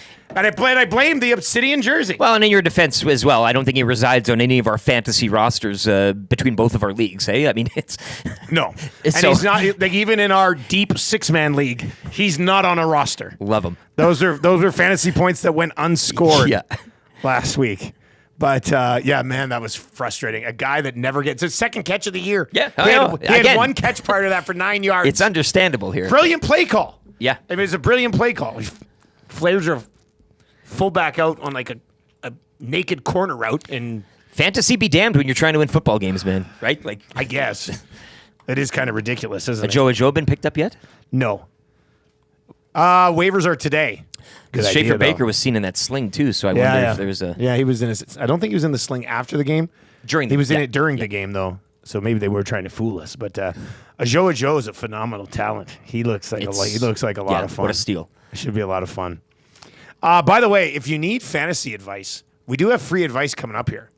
I'm not necessarily talking to you. No, I but could use some, for goodness sakes. That's how it was I've birthed lost 2 in a from row. fantasy and- But the whole segment's usually a fantasy football segment. So free advice for Damon Bunting coming up here just after 7:30 this morning. And if you need, and it's pretty much NFL fantasy draft season. I mean, I've already drafted like 7 or 8 best ball leagues. Are you still in the long one? Nope, Scott Fishbowl's done. Fishbowl's done. Overall, not feeling too bad about my roster. We'll see how it plays out. I'm pretty strong at the quarterback position. It is a super flex league. So it is draft season. So if you have any questions, it's keeper league season for sure. I had a few guys slide in my DMs on Twitter yesterday, and I love it. Usually you're like, oh, more DMs. I'm like, yes. Fantasy questions. Give them to me. 780-218-9999. What do you need help with for your upcoming NFL fantasy season? YouTube, Trev, you play fantasy? Do you play fantasy anything, really? Like Hockey. Yeah. You do play fantasy hockey, yeah. Yeah, my buddy wanted me to do NFL last year, and I was like, I don't know what I'm doing, but sometimes those people win. The people that don't know what they're 100%. doing. Yeah. So You should definitely, if your buddy asks you to play NFL fantasy again, you should definitely do I'm it. going to this year. Yeah, for you should sure. definitely do it. It's fun, An man. EST It'll get league, you like, into it, like- remember Oh, we we should signed up definitely for do an ESPN EST again? league. Few That'd be listeners, cool. you know. Well, I think we might have almost enough staff by then. No, that's true, yeah. To like almost a full staff league. Oh, that'd be cool. Do a That draft would on be- the Hangout or something? Oh, that's a great idea. Let's. Man, you're coming up with great content I ideas. don't know there. about that. Although it would be tough to do a draft with like 12 people. Yeah, I don't know how you do on the Hangout. I don't know how we have do to that. do it something maybe. Well, a you know what meeting. you would do is you would. I mean, we could do it just in a meeting and stream. Actually, we could just stream the whole thing Off the Shanks. into the. I see we break into Shanks, hold the draft in there, and then leave. And Nobody would ever know. nobody would know. Nobody would ever know. We could probably. What we could do is we could put 4 people in on the Hangout. The rest of us are on our phones drafting, and the guys who are on the Hangout can talk about all the picks and stuff. We get all That of could our be something war to do. rooms. You could be locked in the meeting room. You know, somebody takes yeah. Iwanik's office. Get out of my war room! if he's got a camera. Get away from me, you host's ass! That could be a good one too. 780-218-9990. But yeah, Trev, that's how I got into the NFL, man. I got into the NFL for 2 reasons. Well, first of all, I became a Detroit Lions fan as a child because of a video game. And then they sucked forever, so I had a hard time getting into it. Then it was betting on football and playing fantasy football that really got me into the NFL. I didn't technically become an NFL fan until I was like 24, 25 years old. Right around your age, YouTube, Trev. That's right. Yeah, Yeah. I am 25. Yeah. Yeah, no, I'll definitely be doing it this year. And I can't wait. It kind of draws you in. I've been in with fantasy for hockey. Like I've been in with some buds in college. They're like, I don't really know what I'm doing, and now they're diehard fans. So I stand by that. It brings you in. And The fantasy hockey angle, do you guys do it where you have to set your lineup every week type of thing and you go head to head? Is that and see, that's the thing. It's every day, and it can be it's no thanks. brutal. Yeah, like I can't do it. I can't do every day. It's just too much. It's great for the first week, and you're just so pumped about it, and then by week 2, you're like, I'm already kind of over this. And depending on how you're doing, you can be really over it. So, yeah, like the everyday thing, not my cup of tea. And that's why I'd like the NFL, CFL. The week. Yeah, It's the nice. week. Yeah. It's a lot more better. Well, and that's why You get your injury reports early on. You kind of suss Yeah. out, and then the waiver wire hits, and you. Like I used to try to play fantasy baseball, and I gave up on it because like 3 weeks into the season, I'd be like, "Oh, I forgot to set my lineup today." Well, I'm done. It's just like so. I just totally am out on fantasy baseball. I dabbled in the fantasy hockey head to head, and I'm sorry. I know a lot of you love it, and that's how a lot of people do. I can't do it. I can't do that. Like our league is, you do a draft at the beginning of the year. And at the end of the year, your top 12 forwards count, your top 6 D-men count, and your top 2 goalies count. And that's how it works. You can make trades throughout the year, but it's not head-to-head. It's just running point totals. To me, that's how we used to play fantasy hockey, like back when I was a teenager, and we'd update it our own Yeah. and wait for the newspaper on Tuesdays to get the stats and stuff. I just have never been able to get into the day-to-day, week-to-week fantasy hockey stuff. I don't know why. I can't do it. There's too many weird categories. Like there's a lot of stuff I'm just like, oh, we're playing with plus minus, we're playing with hits and all this. And everyone's different, and that's annoying. Yeah. If you're in like 2 or 3, I get that. All right, 780-218-9999 is where you can chime in today. If you are watching over on YouTube, hammer a thumbs up. Give us a sub. I do see some people trying to get in on some advice there already. And, hey, we'll do that coming up here just after 7:30 for Damon Bunting, who's buying and selling year-round. So we'll definitely get into that. If you're looking for some beverages heading in to the weekend, why not visit our partners over at Alley Cat, the geniuses behind the 6 o'clocker lager, bringing you everything from Skona Gold to Apricot, Mandalorian, Main Squeeze, and everything in between. Check them out, www.alleycat.com, or visit their tap room at 9929 60th Ave. I was at Speeders last night for that birthday party. Yes. And they were doing shoeies at the end. And No, I wish. But I did have a beer when I was there. It was real nice. Had a beer, watched the kids do their go-karting. A pint or a bottle? I had a can. A can? I had a can. Interesting. Of Alley Cat's Skona Gold. And my God, it still hits. It still delivers. A can, a cold can. Yeah, I didn't have a Mandalorian, but the Mandalorians they had there were alcohol-free. Yeah. I was just like, wow, that's awesome. I didn't know that they had the Mandalorian in alcohol-free. They sell them at Remax as well. I believe the wife tried one a couple weeks back. She like it? 10 out of 10, she says. I like that, mixing in the flavor into the non-alcoholic stuff now. Why not? Hey? Yeah. That's one of the things I'm really excited about being here all week outside of Monday. You haven't had... I haven't had beer of the week since the CFL season started. Scott Laurie, unfortunately, gone. Garrett Gallipo is mixing in, but now we're having these brewers both video and in person with Dave. Yeah, this is going to be great. I'm very excited. I'm looking forward to this. Yeah. And it'll get the Nasty Bash off to a good start. Like, I mean, you lay a base for the day. Best way to go about it. People, when they're watching Beer of the Week on Friday. Who the hell are you all of a sudden? All right, pretty much. Trev, you been dabbling in the beer with the boys? You've had a slurp here or there, eh? Yeah, definitely more so You sly dog. afterwards, Zach and I, we kind of we dive in there and get some of the leftovers. It Before was really Gage good. gets to all of them, eh? Yeah, Gage was like, oh, I'll like a take Hoover. these. Last week's was really, really good. Was it? Yeah. I view Zacticum just like Jonah Hill in Superbad, which is a very underrated movie depending on who you talk to. He brings in a big laundry, like a big laundry jug. Fills the beer and just in that. pouring beer into it. And Oh, gosh. heading home. I could totally see Zacticum doing that. Well, Zach usually grabs the beer before I do, and I'm like, hey, Hey, you wait a second. Yeah, I get dibs on Seniority this. here, Yeah, man. for Like, sure. Yeah. That's a good one. All right, so yeah, that'll be going down on Friday. Should be a good time. Scalding hot takes and the movie prop draft tomorrow here on Edmonton Sports Talk. Who needs help with fantasy? Who needs help with life? Who needs help at work? It's free advice coming up for Damon Bunting. What do you need help with? Hit us up, 780-218-9999. Macramalla is going to pop by around 7:45 today as well. Lots of fun stuff coming up in hour number 3. We'll dive into That's Good for Italian Center Shop around 8:30 today. And Lieutenant Eric's weekly rankings of power still to come here in hour number 3 as well. Thank you very much for being along for the ride today. We got a sports update for the great staff over at Park Mazda with, of course, the exception of Mitchell Wickie, who's just the worst. I'm kidding. Mitch is the best. Well, I can't even. Well, the worst I can't means even best. go with the Yeah, gig. no. I can't even go with the bit. He's too nice a guy, and he's got excellent hair, and he dresses very well. He's very successful. All right, let's get to Smells sports up. great. Let's get a sports up. He probably does smell No, great. you looking like that? 100%. Come on. I mean, that guy smells good. As simple as that.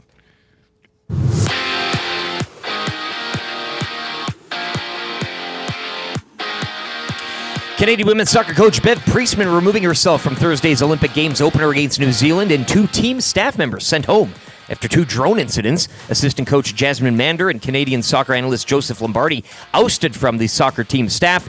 Canadian Olympic Committee said today in a statement in which it accepted Priestman's decision to not coach in the opener. On the diamond, Riverhawks and Night Owls smoked out last night down at Remax. The 2 teams scheduled to play a doubleheader tonight. Game 1 at 7, followed by Game 2 at 9. You can catch all the action live here on Edmonton Sports Talk. Al Coates with the call. Prospects also postponed last night up in Fort McMurray against the Giants. That series slated to continue later tonight. Jays get doubled up 4-2 in their series opener against the Rays from Toronto. Game 2 goes tonight. Uriel Rodriguez gets the start. First pitch 5:07. Elks making some moves yesterday. The club announcing the signing of Canadian defensive back Josh Haggerty, as well as American defensive lineman DeMarcus Christmas. The team also releasing American DB Kyle Case and American defensive lineman Robert Kimdichie. Elks return home to host Hamilton Sunday afternoon. Sports Update brought to you by the great staff at Park Mazda and dealer principal Mitch Lewicki, who would like to wish Patrice Bergeron a happy birthday today. Hi there. If you're like me, you like to picture yourself in luxury, even though there's absolutely no way you could afford it. And if you can, well, even better. Thankfully, I picture myself in something that is luxury, but still absolutely affordable, like the all-new Mazda CX-90 from Park Mazda. With the new luxury features like facial recognition settings and quilted detail Napa leather seating, I can pretend to be comfortable with all of my proper settings activated without even touching a button, thanks to Mitch Lewicki and the great staff at Park Mazda. I like to picture Mitch Lewicki with like a giant eagle's wings and singing lead vocals for Lynyrd Skynyrd with like an angel band. And I'm in the crowd hammered drunk. Park Mazda, your dealer for life in Sherwood Park off Y Road, parkmazda.ca. The Nielsen Show featuring Lieutenant Eric. Only on Edmonton Sports Talk.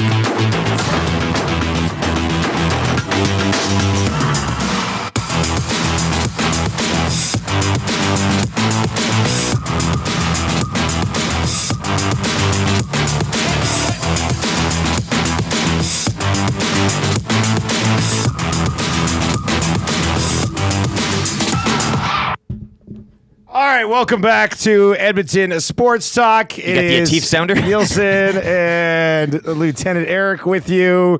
And I had to double check to make sure this was a real account, but it looks like it is. All right, so Elliot Friedman. This is Friedman's real account, right? It's, checked and everything. Elliot Friedman tweeting out 4 minutes ago, hearing the Edmonton Oilers will hire Stan Bowman as general manager today. Media conference expected to be held sometime this morning. Discuss. 780-218-9999. We're here for your reaction, man. We're here. I am fascinated to hear their justification of he's been through all these programs. He knows better that next time he finds out one of his players is being sexually assaulted, he'll handle it in a different situation. We've been to a few of these pressers before, albeit not with this type of subject matter. But, they'll all be out there today. Hey, the big, long table. Be interesting to see how this one is spun. 780-218-9999. 780-218-9999 is where you can share your thoughts on this. Let's hammer that inbox right now. The tweet is very simple. Hearing the Edmonton Oilers will hire Stan Bowman as GM today. Media conference to be held sometime this morning. A fascinating decision. And here you wanted to talk Broberg. I did want to get to Broberg expectations today. Now you just hope that Stan Bowman watches over him. 780-218-9999 is where you can chime in on this.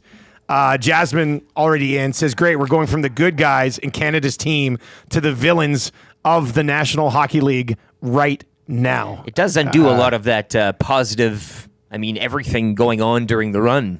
They must view him as the greatest general manager that there ever was, to decide to just gloss over the history there and decide to just go like.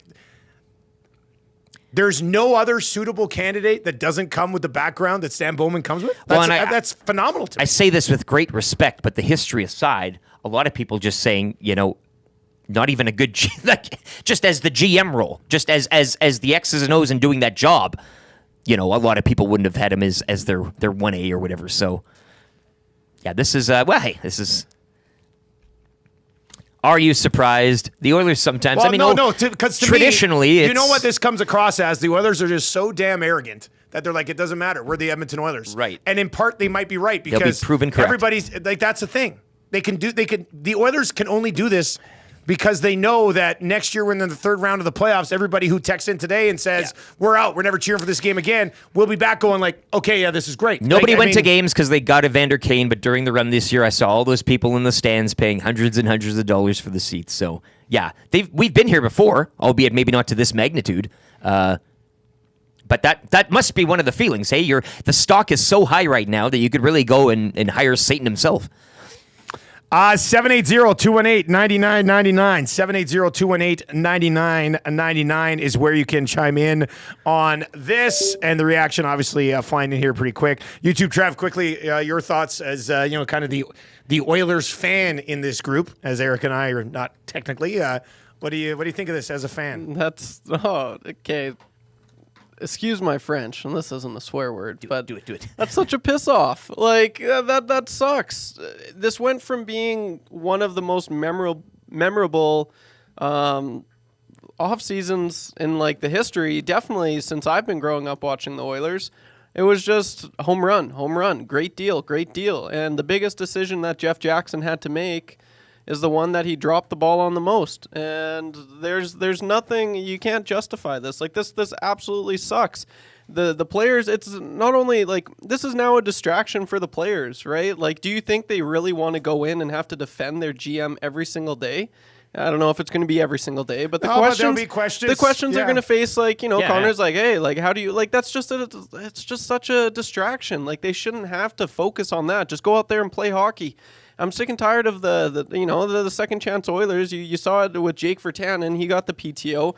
You saw it with the Vander Kane. They keep on giving so many people second chances. And, like, this one's definitely he doesn't deserve it. He's been out of the game. You look at it for the general manager aspect. Just from that side. Yeah, like he has, he might have some rust as well. I'm fascinated to see what Jeff Jackson says today. Yeah, like how can you defend this? Like it's such a, and what Jasmine said as well. Like it's just, they went from being they're the villains now, and everyone's going to be crapping on this organization, crapping on the franchise.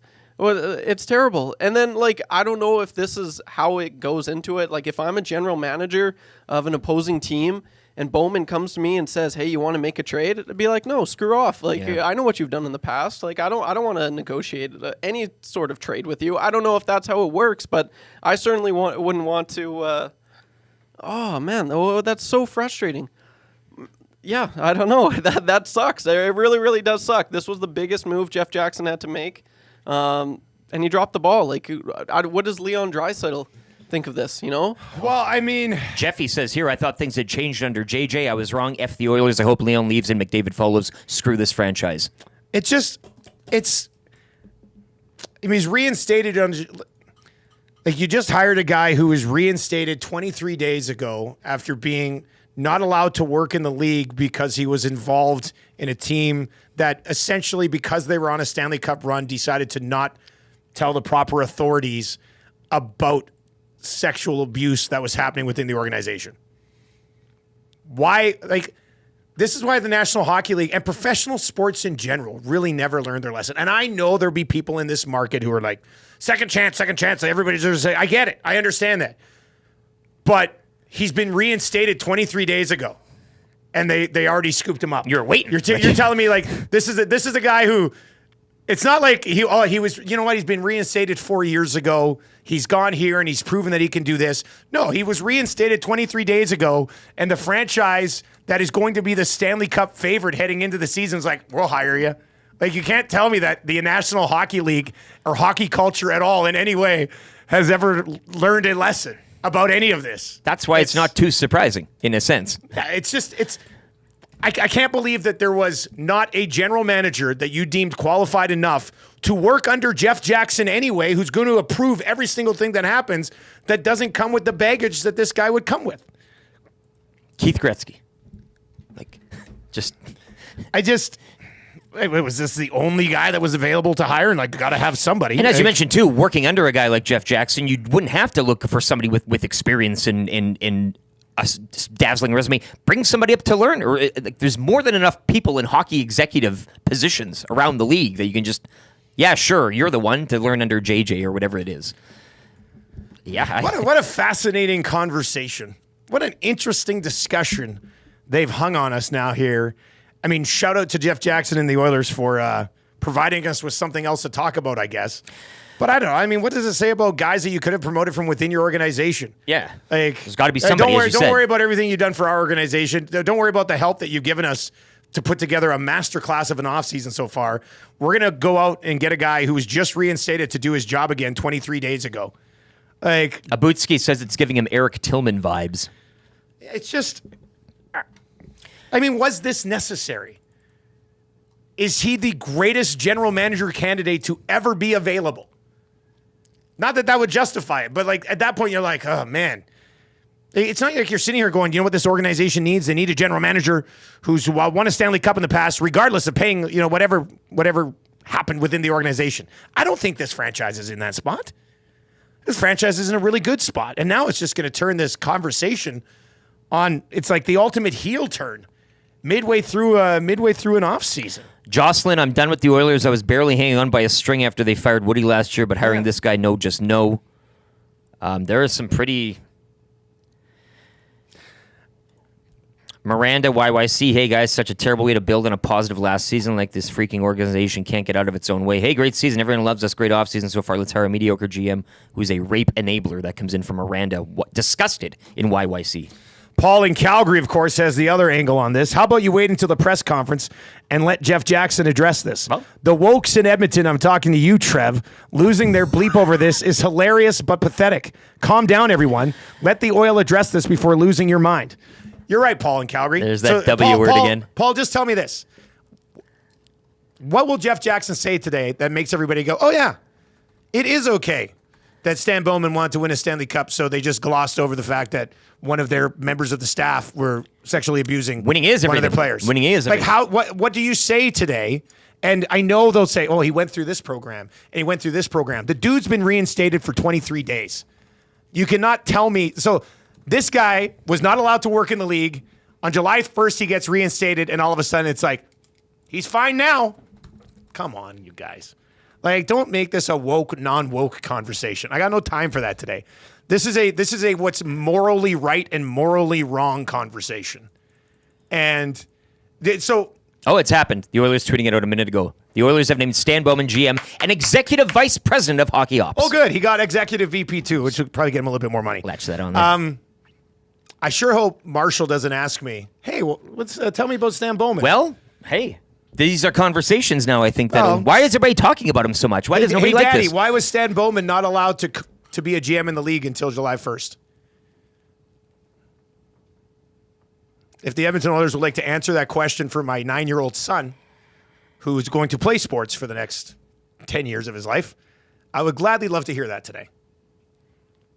What a weird twist. What a weird twist. Let the men speak. I'm just so disappointed. Well, and Bonnie Dunron says the league has gone too far to allow this guy to be reinstated. Not just the appointment this morning, but the fact that he's allowed to return to the game as well. We heard the day he was reinstated that the Oilers were interested in him. That means you were interested in a guy who is currently not allowed to GM in the league due to his sexual assault scandal that he just looked the other way on. Like, come on. Why was this necessary? I just don't understand why it was necessary. I thought they were better than this. And, best of luck. I don't know what to say here necessarily.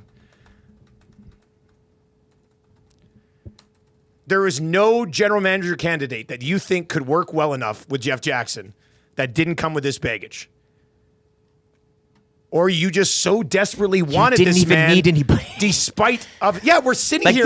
We're literally sitting here this offseason. You could have hired a house plant. Pick your brand or whatever and just put it in there and water it every couple weeks. We're literally sitting here going, this team doesn't necessarily need a general manager because they've done so well. And then they say, wait a second, we're going to hire the guy that comes with the most baggage in the entire National Hockey League. How does this make sense? And don't text in at some point and be like, they wouldn't have got the Draisaitl contract done without Bowman. Because Jeff Jackson's the guy who's going to make the call on all this stuff anyway. So, fascinating. Wow. What an interesting decision. Let's get to your reaction.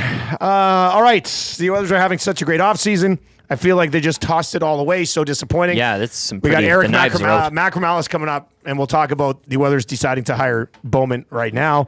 He's going to join us right away. Darren says, we're effed now. I'm so pissed. Mikey says, whoa, Trev, you're woke because you don't dig sexual assault. Then, man, I hope everyone is woke. Whatever. Good job, you guys. That went in from Mikey this morning. Let's see here. Amos Moses says, Kane, Virtanen, Perry, Bowman, the home of the second chance. Don't get me started on Brandon Manning trade. That one still worked me up to this day. I think Tire Fire might need a spin later on this show. Eh? Yeah. Craigerson says, what a horrible choice. Cringe, gross. Does this organization not stand on anything? 780-218-9999. Yeah, there's too much to kind of sort through right now. Guys, it'll be really funny when Jeff Jackson holds a presser to announce that Brad Holland or Keith Gretzky for the GM after Elliot Friedman throwing out a fake story. How many times did I ask you guys if this was a fake account? I was just like, is this a... You zoomed in on whether the I was an L in his name or whatever. Yeah, I was just like, this has got to be HNLC. Frege HNLC. Sickler says, feel lower than I did after the Game 7 loss right now. It's a weird decision. In a time where you didn't need to... Yeah, were they so desperate for a GM that you had to go with a guy who was reinstated 23 days ago? Really intrigued for this presser. This is going to be an all-timer today. Holy smokes.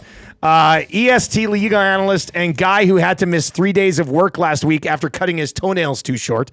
EST legal analyst and guy who will hold the elevator door open as long as it takes for a ride-along buddy to come along. EST legal analyst and guy who sets up a merch booth outside of every courtroom that he's in. And EST legal analyst and guy who says yes when his kids ask if they can go to McDonald's, then always proceeds to only get himself one black coffee. Eric Macramalla joins us on the show this morning. Macramalla, good morning. How are you, sir?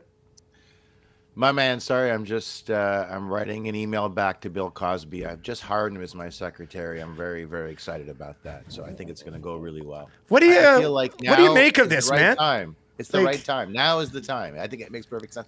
You know what? So I was. This is how taken I was by the conversation. I'm listening to you at my desk while I'm working. Yeah, and I was so taken by the conversation that I forgot I was on. So I clicked on the link at 9:45 or 7:45 your time, 10:45 in Newfoundland. Here's the thing: is that I don't understand the logic of the move. It's not like he's an assistant either, right? He's the general manager and a vice president. And a vice president. Like, oh, he's the vice president. Yeah, right. Also, yeah. Might as well give him not one title, but two, to show that you're truly committed to making a stupid decision. The thing, it's just, I don't understand the decision, only because right now the Oilers are a wonderful, lovable team, and it looks like they're trending up rather than trending down. So why would you want to complicate things even a little bit by hiring someone who's so incredibly controversial, right? Who comes with a lot of baggage? Is there not anybody else within the organization or in the world that could do this job? I suspect the answer is yes. Why would the Oilers want to do something, make a decision that alienates part of the fan base, when right now their job is to continue to forge ahead while they're trending up?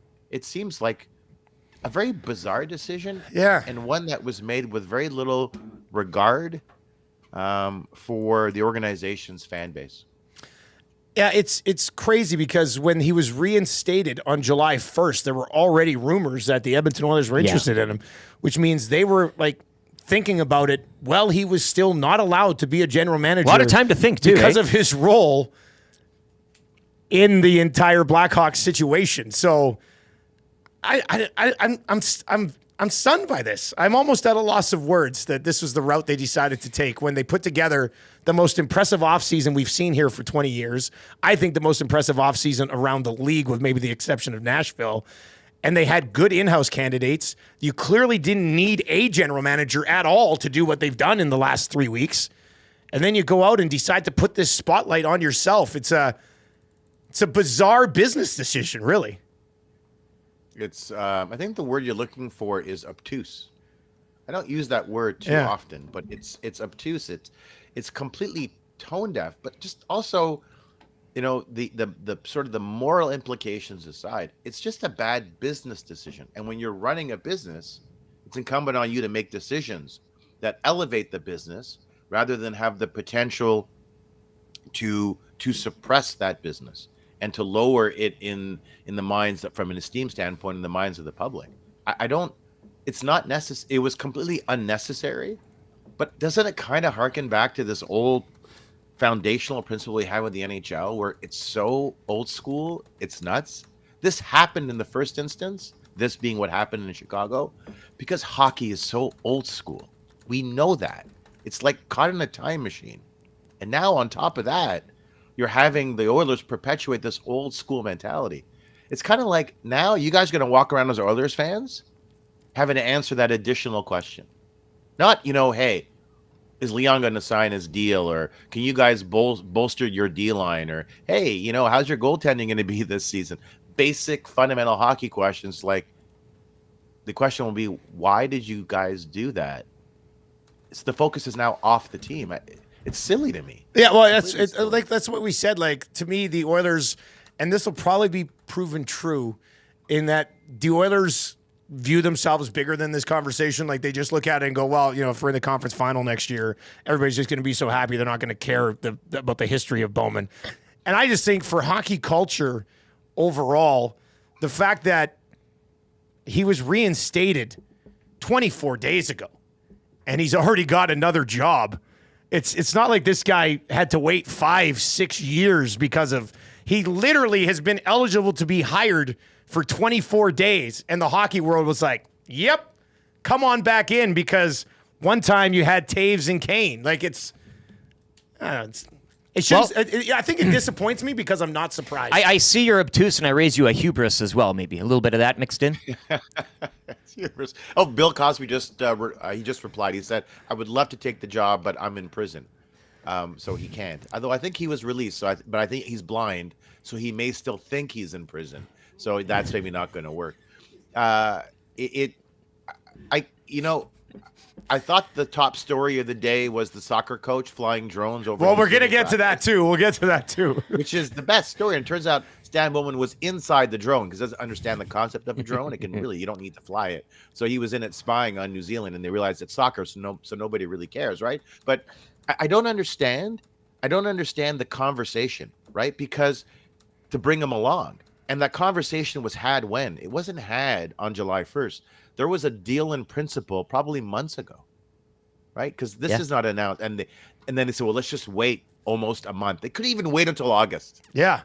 They were so excited about. Well, it's probably because of themselves with old NHL, old school NHL that they couldn't wait. Well, I was going to say, knowing the hockey world, there were multiple teams trying to scoop them up. They win the sweepstakes. Okay, you had to move early. You had to move fast on them, right? Like, that's the... I just got an email. I fully endorse the hiring. Love Bill Peters. There you go. That was his name, right, Eric? Right. One of them. Yeah, Joel Quenneville, Bill Peters, whatever you want to. Yeah. Bill Peters, the one that used bad language. He's the one that he went away for a bit. Okay, but he's back. He's back, isn't he? Yeah. I clearly need to work more on my delivery, but I do like my email bit. I feel like it's effective. Oh, I just got an email. He reminds me of Jeb Bush, a low energy loser. Love, Dustin. Hey, so here's Jeff Jackson's quote in the release. You guys are so angry right now. Here's his release. It says, I'm excited and pleased to be welcoming Stan to the Edmonton Oilers. It's already funny. I believe his vast experience and proven success in this role, together with the important work he's done in his time away from the game, fits our goal of being best in class when it comes to all facets of our organization. Through our many conversations, we share a common vision of where we are as a team and what is required to achieve another Stanley Cup title. And as we know, Bowman will go to, there's no limits to what. I was your laugh track, by the way. Yeah. But you should reread that later and just embed a laugh track. Yeah. Because I really, you guys. It's quite a paragraph. Right now, this segment's very difficult for me. Yeah. Okay, because usually we're all on the same page. We don't know how a sentence will end, but we're all excited. And I'm making stuff up and none of it makes any sense. But you guys right now are so sad, despondent, with a little sprinkle of angry about your home team, and I understand it, that it's really changed the dimensions and complexion of this segment.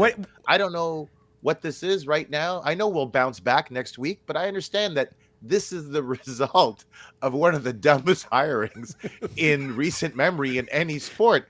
It doesn't make any sense. It's like saying Bill Cosby is our new offensive coordinator.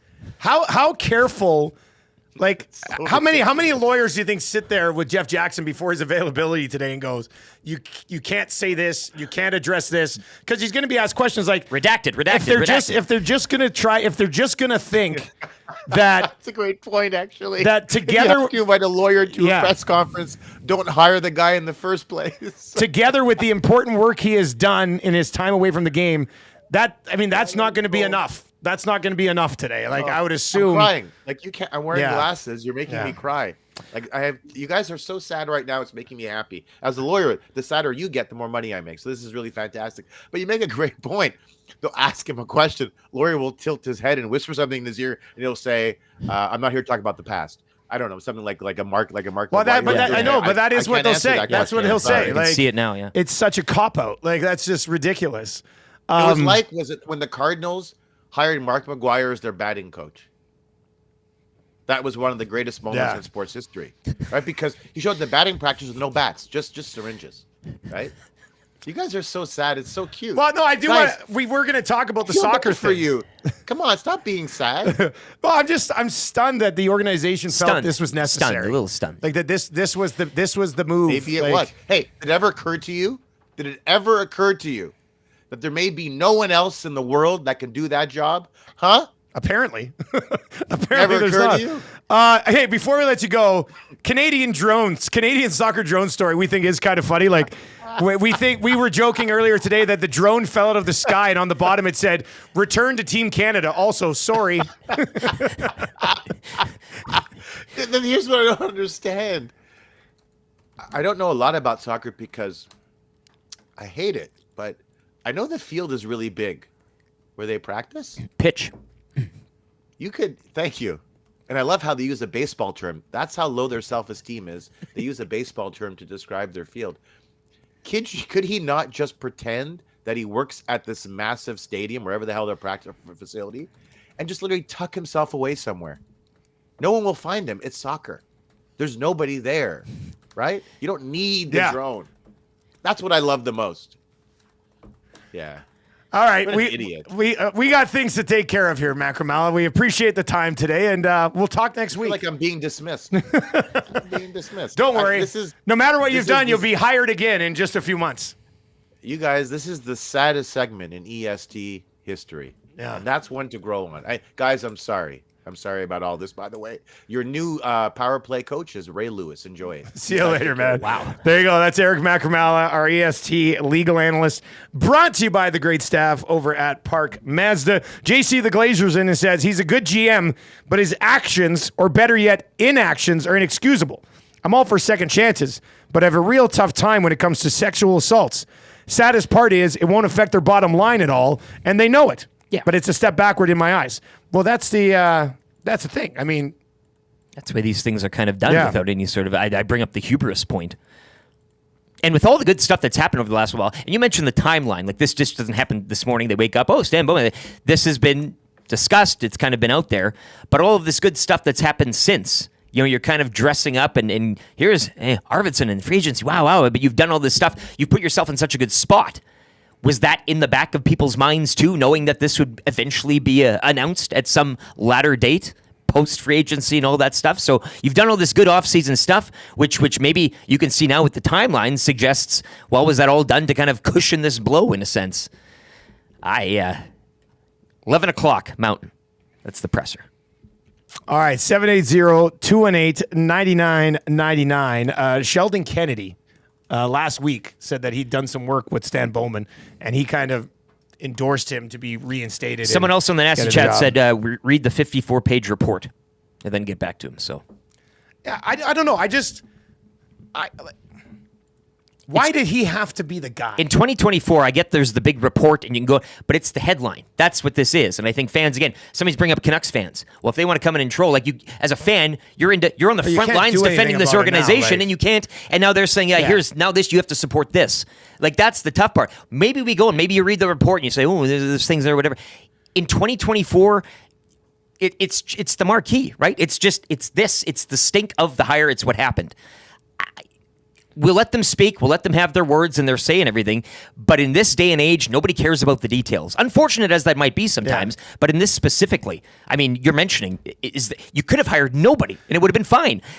Why do you have to make this move? And especially knowing that in 2024, people read the headline. That's all it is. If you're going to parade today and say, well, we're going to hand out the report to everybody, please. Doesn't cut through really. Sorry, just doesn't. Like you look at it and go.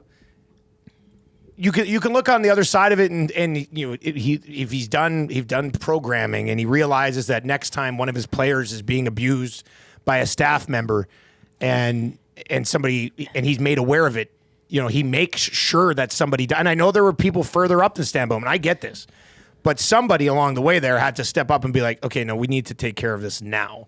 They didn't.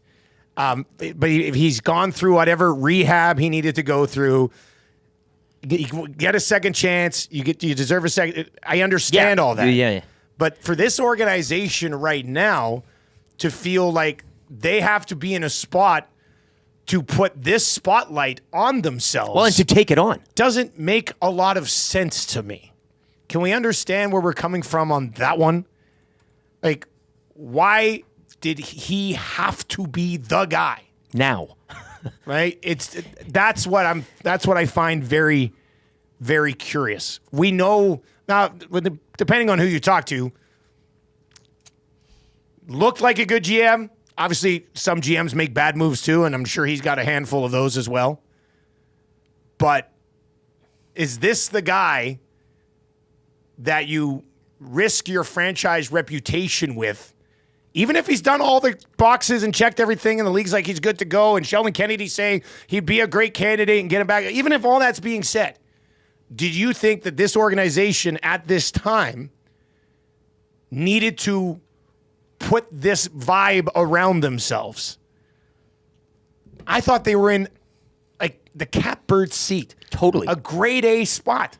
And that's after falling short in the Cup final. The offseason, what's been done with JJ in that seat. They've done an amazing job. Both on the ice and off the ice. It's just been great vibes. And now you're putting on this heavy coat.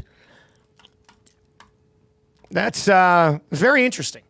It's very interesting. Your thoughts on this? 780-218-9999. 780-218-9999. I don't think it was necessary when the group they've had has just done an amazing job. But Jeff Jackson must think Stan Bowman is the greatest thing walking right now. Well, to put their organization in what will obviously be a very league-wide conversation. And this didn't, you'd think, only come down to Jeff Jackson. Oh, no. Right? So there's people have signed off. I'm sure you'd have a talk with your core. 11 o'clock. Boy, that's... yeah. Is that when the availability is? 11 o'clock. 11 o'clock Mountain. Probably I have to bump lock shop. We all will. We'll get to that as we work our way through the day here as well. All right. Your reaction to 780-218-9999. 780-218-9999. Let's get to a sports update with Lieutenant Eric for Claiborne Services. If you are looking for work, Claiborne Services wants you right now. They are hiring.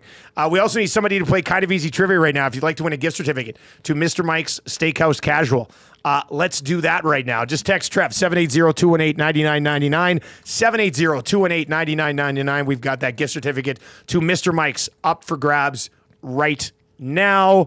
780-218-9999. Let Trev know you want to play. We'll get to kind of easy trivia. We got 3 questions too many. We got that's good on the way as well. The weekly rankings of power and a whole lot more coming up here in hour number 3 as interesting conversation across the city today. Well, the Broberg talk too. We need to. Well, now we can't get to Broberg expectations.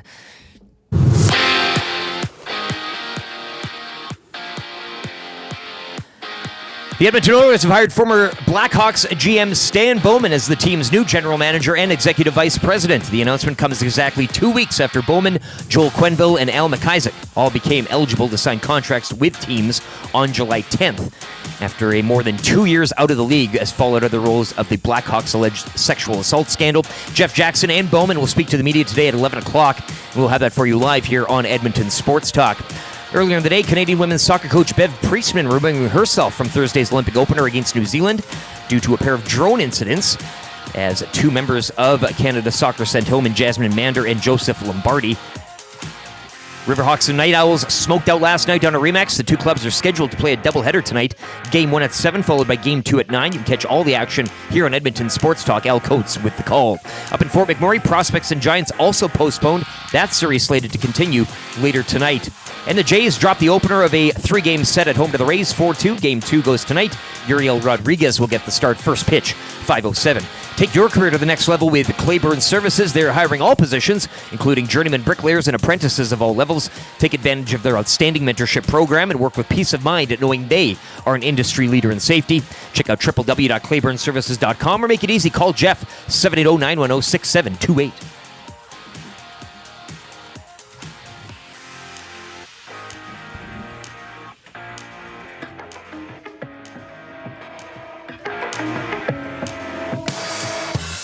Something under my skin, and the itch won't go away. It's my original sin, the poison that I crave. Come along for the ride, I'd make you feel better. Cut the rope that I tied, but then I broke my skin again. You got me fiending for that first high, but the feeling's not the same. You got me stealing, killing, I die, just to feel you in my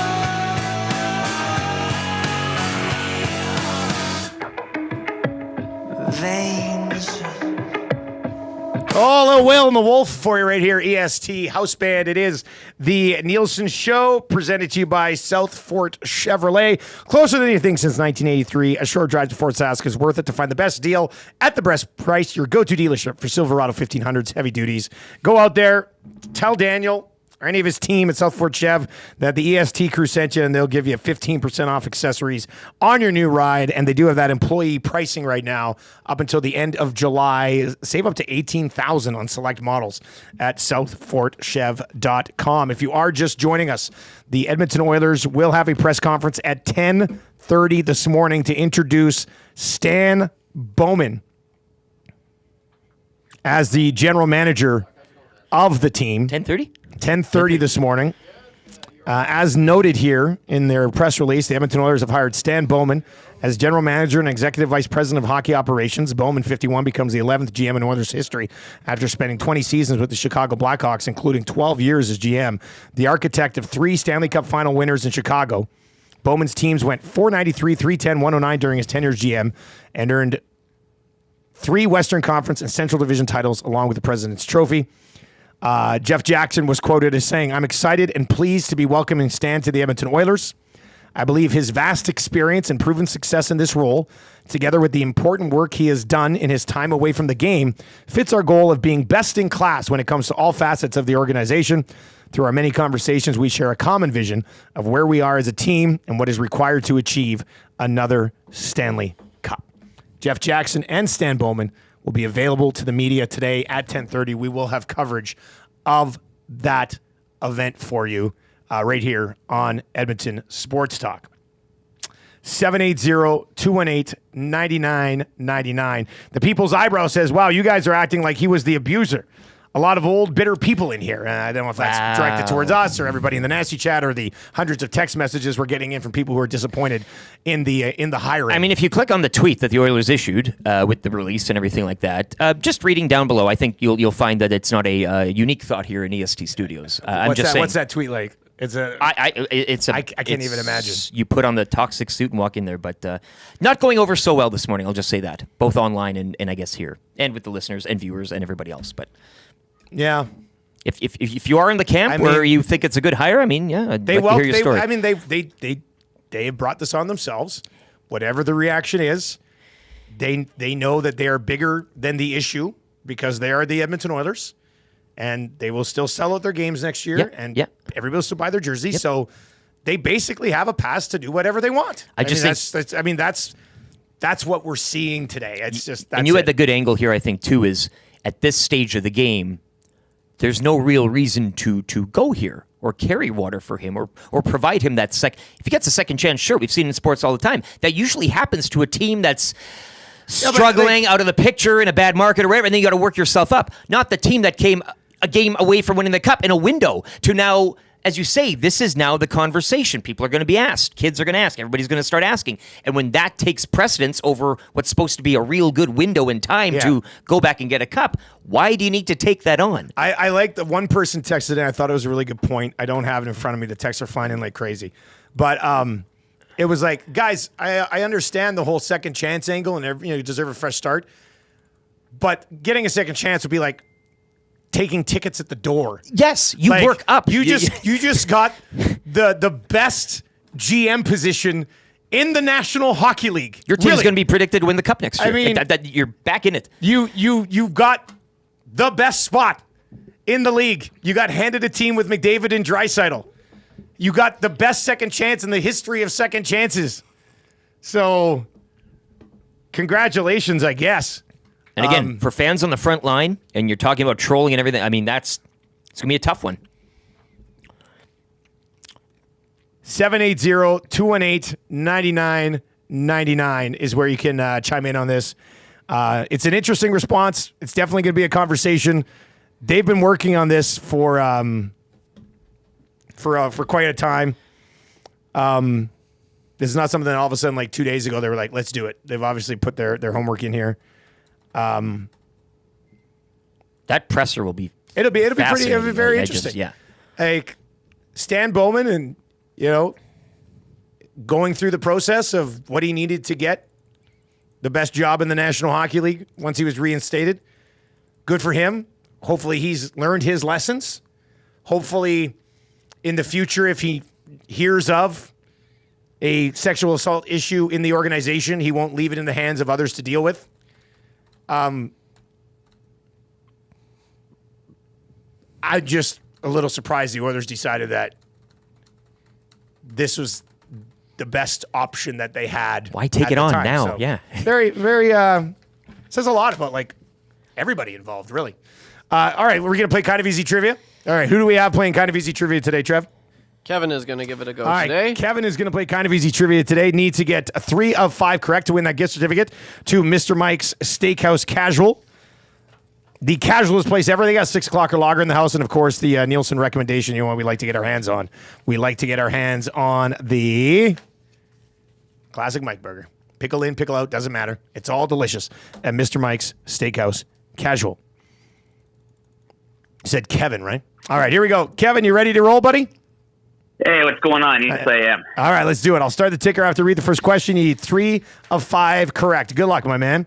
Did the Blue Jays win last night? No. If the playoffs started today, would the Jays be in? No. Name one pitcher on the Blue Jays. Jeff Jackson. How many World Series have the Jays won? 2. Which Blue Jay hit a walk-off World Series home run? Joe Carter. Boom. Got it. No! No! Oh, my God. Damn it, Shake, stop it! They are going to remember that AM radio is a viable and modern source for news and entertainment. Totally. People don't listen to AM like they used to. Seems like it's more about FM and color TV. That's stupid. It sure is, Kevin. I'm stoked. You stoked? I'm stoked. Just I'm so stoked. You cannot come to my house. No, no, no, not today. Cannot come to my house. No, no, no, not today.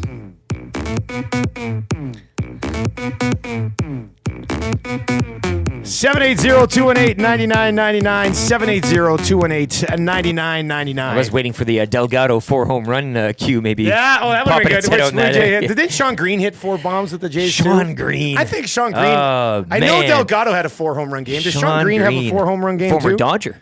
I think so. All right, 780-218-9999. Kevin gets the job done. Congratulations on all your success, buddy. You are going to Mr. Mike's Steakhouse Casual. We're going to get into 3 questions too many. We're going to get into that's good. Lieutenant Eric's weekly rankings of power also on the way this morning here as well. The big story clearly today that the Edmonton Oilers have found their general manager, and they've decided to go with Stan Bowman, who was reinstated by the National Hockey League on July 1st after serving his time being unable to work in the National Hockey League after being involved in the Chicago Blackhawks sexual assault situation. And we know he was not the one who committed the sexual assault. Yeah. Others who were in positions of power within the organization were also temporarily banned from working in the National Hockey League until they went through the proper procedures to have a chance to work in the league again. He was reinstated on July 1st. We know that prior to that, the Oilers were already sort of interested in him, and they waited 3 weeks to make it official. But Stan Bowman will come in and be the general manager and a vice president role with the Edmonton Oilers moving forward. They could not find any other candidates that, whether how much people are always going to have a different opinion on this. I see a lot of people, not a lot. I mean, there's a few people who are texting in being like, he's paid his dues. He was a good general manager with Chicago, and the team will be in the right hands here. And if that's, we're here to be a sounding board for many of you. If that's your opinion, that's your opinion. We all have opinions. That's your opinion. Sports talk, hey? Some people might agree with you. Some people might not. Our opinions differ a little bit. I'm very fascinated to see what the conversation is like down at the rink today, and if it's probably a one and done, and then like a week from now everybody's back to worrying about where Dylan Holloway fits in, or is this something that sticks around a little bit? I'm just very surprised that they decided to be the organization in the great spot they've got themselves in that now has to have this conversation. Unnecessary distraction, perhaps, is a term. Kind of. And Tim in the nasty chat, why are people insulted? Don't they want one of the best managers out there looking after their team? This text is well unsigned. If Bowman was hired as a scout, eyebrows would be raised, but he wouldn't be responsible for people. It's still a story. Management is about people, and he's failed, the texter says. And that position, I mean, if you mentioned, too, you're working your way back. Maybe not taking tickets, but you start out again. Yeah. But being hired on, and it's the 2 titles, and managing a group of people to what you couldn't do before in that same role, a little confusing. Sean Green had a 4-home run game for the Dodgers. I got it right here. Yeah. Thursday, May 23rd, 2002. Dodgers blow out the Brewers. Green went 6 for 6, 6 RBIs, and 4 homers. Jay in the Park says 1 step forward, 2 steps back with this hire. I don't get it.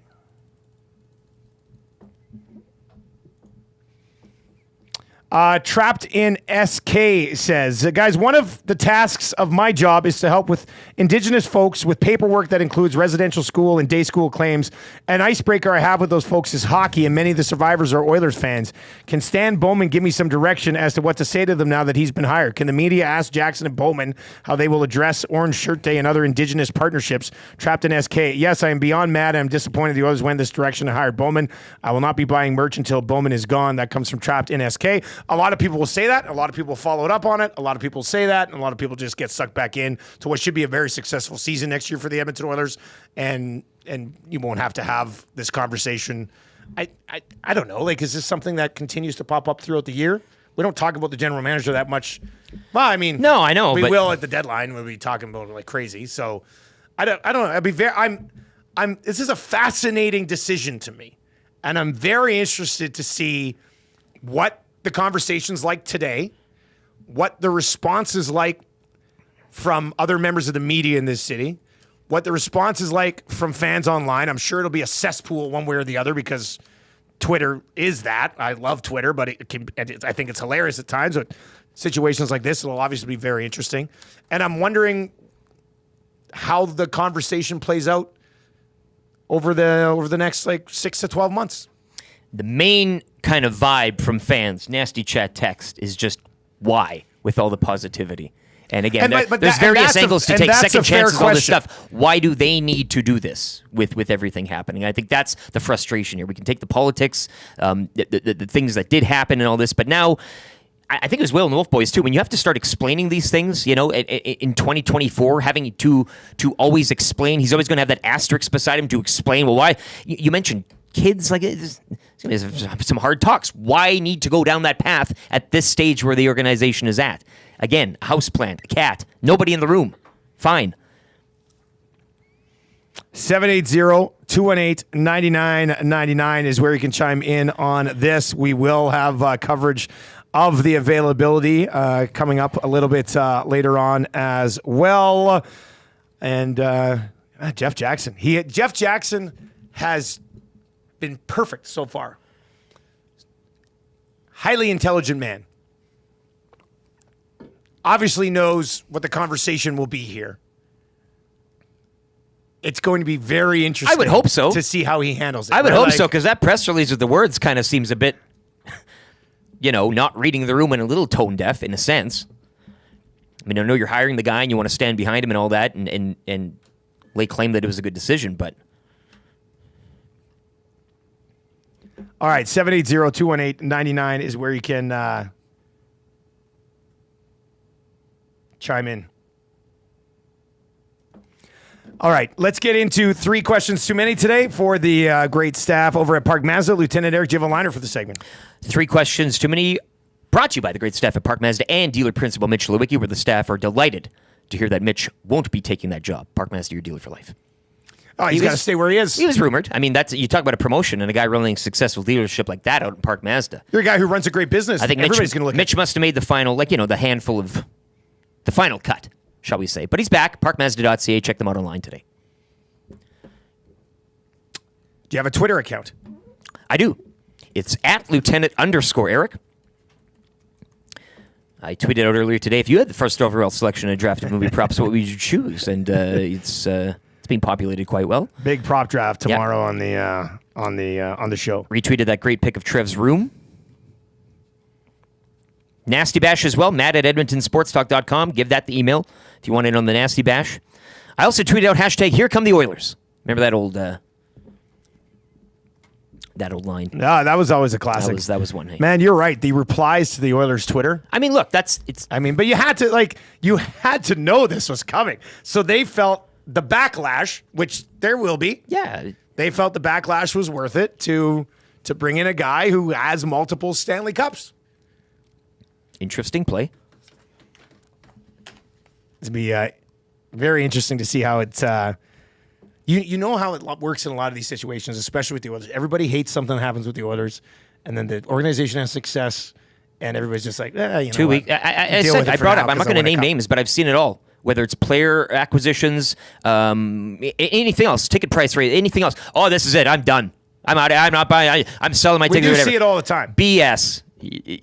Round 2, paying whatever you need for a ticket. Of course.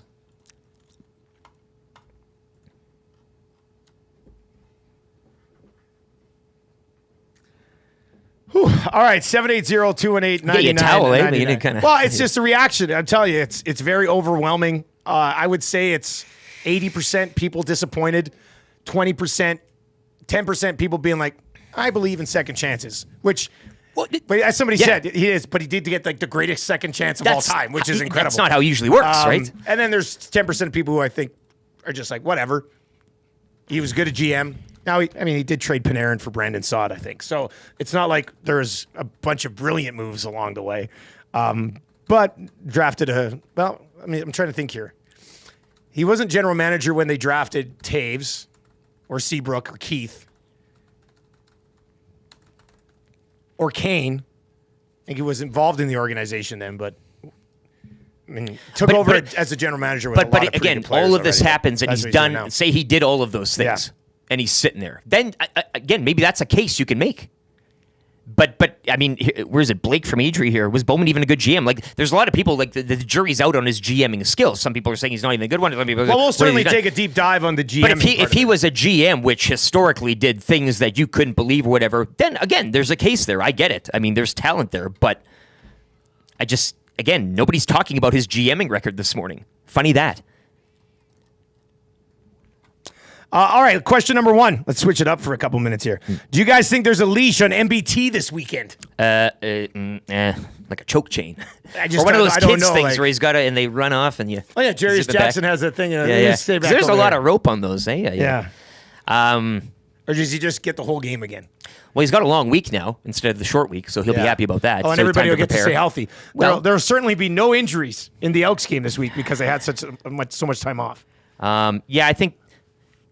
What the question? How short is it, or is it short? Was that the? Do you think there's a short leash? Yeah, I think it's short, but again, I don't think this is a choke chain type of thing where if he throws a couple odd balls. I mean, to kind of echo Coach Lapo's thoughts earlier today that I do like spelling him out and giving MBT. Now, MBT did say post game like he doesn't like the whole, and of course the competitor doesn't, but I don't know. How bad does he like? I mean, this Ticats defense and maybe shorted up a bit last week against the Argos. There's something there that you can maybe exploit. Who knows? Yeah, Maybe they're turning it around, but I don't think there's. like, are the Ticats going to make MBT look that bad that you have to kind of go away No, from that's him? the thing. I don't think the leash will be required this week. Yeah. I think he just gets to go and run it out there against the Now, Ticats if you defense. early on, if he does, it's situational with him, right? So if you do have a pick that kind of maybe something there, but if you're getting yanked, if you're getting yanked against the Ticats D, I don't know about that. Question number 2. Guys, what do you think people say if Bowman announces a Leon Draisaitl extension? Aha, see, and that's what we were talking about. Bowman gets into the office, a gift from Jeff Jackson. You got a basket, fruits, that type of thing, And flowers. here's And an then 8-year deal with Leon. You get to be the guy who announces this, and everybody goes, Bowman's the most brilliant guy of all time. To your prior point there, that's what we're talking about tomorrow. So Yeah. Wouldn't that be something? wouldn't put it past him. Question number 3. Guys, it's National Drive-Thru Day. What is the key to a good drive-thru experience? I think I like having a spill-out lane. In case you're stuck, you know. Oh, like or a some straight up width. pull out. Oh, wow. That's an interesting question. There's lots of things you change can the kinda go vibe there. here for a Yeah. second. 780-218-9999. 780-218-9999. Hit us up in the nasty chat as well if you're watching over on YouTube. If you're not yet subscribed to the channel, we'd love the sub as we're trying to make a push towards 10,000. We are less than 500 away. So if you've not yet subbed to the channel, we would appreciate that today. What makes a good drive-thru experience for you, man? Like there used to be the Burger King drive-thru in Cranbrook, BC. Used to have like a plaque on the wall for being the quickest Burger King drive-thru in the entire country. Wow. And I know I'm not kidding. I'd be like, yeah, I'll get a double, or I'll get the BK stacker and a poutine. And like, as I'm ordering it, it was like a hand was coming out of the bloody thing, and it's like, here you go. It was phenomenal. You wouldn't have to stop. You pay at could the do pay window. Roll by. It was insane. They're holding your food out of the food window before you pay. It was it was nuts. It was nuts. I'll listen to this. Wendy's operate a pretty fast drive-through right now. Yeah, they're good. Wendy's moves quick. Yeah. But Trev, what do you think is a good drive-through experience? I like when the person ahead of me pays for my meal. Oh, the best. The old pay it forward. Yeah, that's gotta be the number one. You've done it though too. Hey, I guess. Oh yeah, I return the favor It's every great. now and then. Feels great. I've never done that. What did you just say? I'll You should get the try one it for the tomorrow. guy Yeah. behind? What did they get? You always ask because I'm not. I'm gonna just do it. Donuts for the crew. I usually like- definitely ask. Yeah. If it's One time coffee. I spent like $20 on the person behind me. I'm like, what the heck? I'm gonna do it tomorrow. I just wanted to pay Breakfast for your sandwiches coffee. and yeah. You know it's tough though. Sometimes in the morning there's nobody behind me. So what do? I wait around? Yeah, you say the next person that comes through, and then you just kind of wait there. I'd suggest doing it tomorrow. See how you feel. Nice experiment for you. I think I'll come in with a real nice vibe tomorrow. Like, It's great. It feels good. And then you park when you exit. You park and you watch them. Yeah. Honk the horn, give them the brights. that's You know, real nice. That's me. But what if they don't? That's a. You know what? I also say this. I've never had it done for me. Really? Yeah.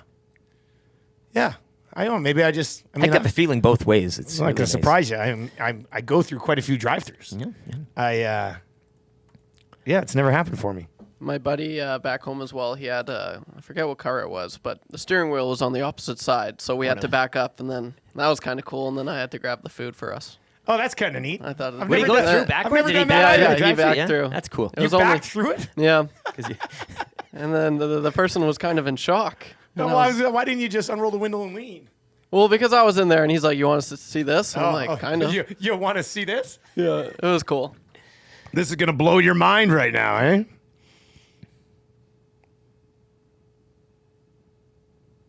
The screen that shows your order and price has been a game changer. Phil from the Bend.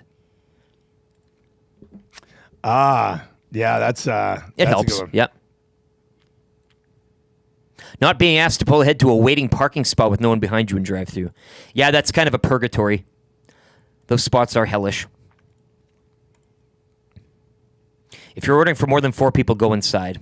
I would agree there as well, especially with the morning rush. If you're buying anything more than a coffee and a breakfast sandwich, and if you need to get like 48 donuts for the workplace, just go. Don't ask them what the donuts are in the drive-thru, and then they have to say every single flavor twice or 3 times. 780-218-9999. McBain over in the Nasty Chat says, Jackson does some amazing signings, but then drops the ball completely by bringing in Bowman as the GM. This just doesn't make any sense. Well, like, obviously they love the guy. They love the guy because the organization is putting themselves in a spotlight now that they must love Stan Bowman. They must have evaluated Stan Bowman and been like, we as an organization feel confident in that he won't do again what happened last time in the fact that a number of members of the Chicago Blackhawks organization were aware of what was happening and decided they were going to focus on the Stanley Cup and they didn't want the distraction at the time. Jeff Jackson's Twitter account this morning as well, locked. Is it always locked? It doesn't matter. I don't care about the president's Twitter account. But they must have evaluated him as an A+ all-time candidate to put the organization in a negative spotlight considering how good things have been going. So it's like a game of poker they love here, him. eh? They have to absolutely love this guy.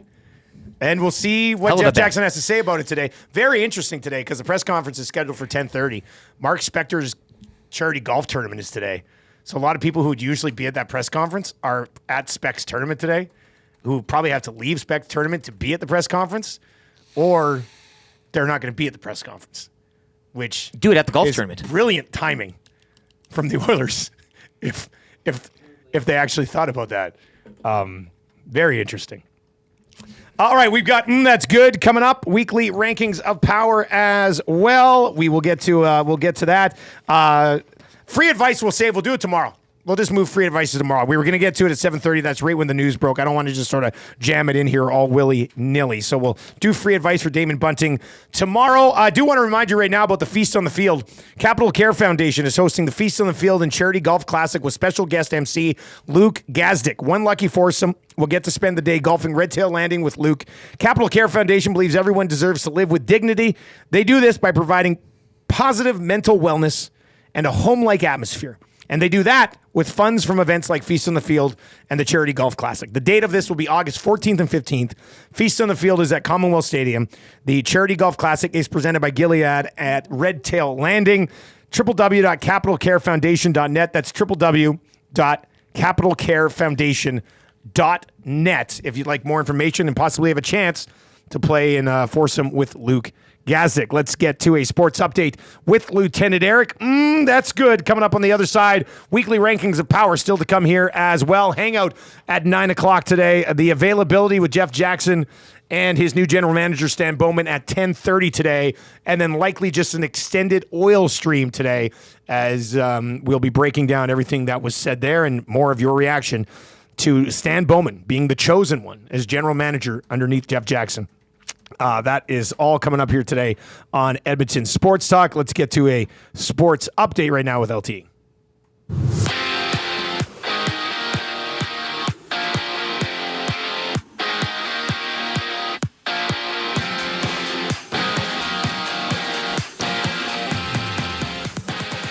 What a morning indeed. Oilers hiring former Blackhawks general manager Stan Bowman. He'll be the team's new GM and executive vice president. The announcement comes exactly 2 weeks after Bowman, Joel Quenneville, and Al McIsaac all became eligible to sign contracts in the NHL after more than 2 years out of the league as followed for their roles in the Blackhawks' alleged sexual assault scandal. Jeff Jackson and Bowman will address the media today, 10:30. We will have that availability for you live here on Edmonton Sports Talk. Earlier today, Canadian women's soccer coach Bev Priestman removing herself from Thursday's Olympic opener against New Zealand after reports of 2 drones were seen spying on the New Zealand camp. Assistant coach Jasmine Mander and Canada soccer analyst Joseph Lombardi were both ousted from the staff and sent home. Riverhawks and Night Owls smoked out last night down at Remax. The two teams will play a doubleheader tonight Weather permitting, Game 1 at 7, followed by Game 2 at 9. You can catch all the action live here on Edmonton Sports Talk. Al Coates has the call. Up in Fort McMurray, Prospects and Giants also postponed last night. That series slated to continue later this evening. And the Jays and Rays, Game 2 of that 3-game set will go later tonight out in Toronto. Uriel Rodriguez will get the start. First pitch, 5:07. Jays dropping last night's opener by a score of 4-2.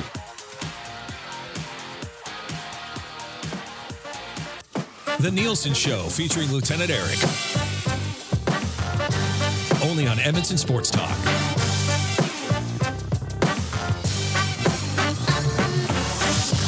Changing 200. Hey, nice. What a nice addition that is, eh? And then just get a Teef to read the other ones. Yeah. Nobody would notice. Changing 300. Changing 400. We'll have them record that at the Nasty Bash on Friday night. If you want to attend the Nasty Bash on Friday night, email us, matt@edmontonsportstalk.com. We'd love to have you. We've got a major announcement at the Nasty Bash, probably around like 7:30ish on Friday night. It should be fun. Tomorrow we will have a movie prop draft right here on Edmonton Sports Talk. Today be the hangout, and we'll have coverage of the Oilers' availability with Jackson and Bowman. And then we will have an extended oil stream today, diving into the hiring of Stan Bowman, which is going down today at 10:30 this morning. Right now, let's get into That's Good. Presented to you by the Italian Center Shop. If you've not yet checked out any of the Italian Center locations here in Edmonton, what are you doing? I mean, those of you who have, many of you have before we started our partnership with Italian Center Shop, but if you've only started doing it since, you know what we're talking about. That's good. They got the take and bakes. You can't go wrong there. They got the meals that you can go in and just pick up as well. That's what I'm saying. Something we haven't really featured yet is those small little pastas, usually good for a pair or yourself. But yeah, pop it in the oven 10, 15 minutes. It's good as gold. Give me that spaghetti and meatballs, man. Inject that into my veins right now. They got a good lasagna as well with the white sauce, cream sauce. Oh, the cream sauce lasagna. Are you kidding me with these guys? Unbelievable. Massimo's Italian sausage. The boys have been gnawing down on those sausages around here. House brand, gluten-free, locally made with Alberta pork using a traditional recipe, available with hot and mild. The hot wasn't crazy hot, though, No, right? you can handle it if you're It was okay, yeah. if you're in the game. Add some Italian flair to your next barbecue with Massimo's Italian sausage, available at the Italian Center Shop. That's good. I want to go to a place that I was planning on going to anyway prior to the news breaking today, and that is the fact that TNT has decided to match the $1.8 million. Yeah, I've been wanting to talk about this. Nice one. They've decided to match the $1.8 billion to keep the rights, part of the rights, to the NBA, which means that we will continue to get the best panel in all of professional sports. Nothing funny. against Hockey Guy. Well. Nothing. Like, I love our CFL and TSN panel. Kate's a phenomenal host. Dunnigan, Milt, Ches. Enoch's been worked in Enoch's this year. been great, Barker. Yeah. I love it. I think they have a lot of fun on that panel. They don't take themselves too seriously.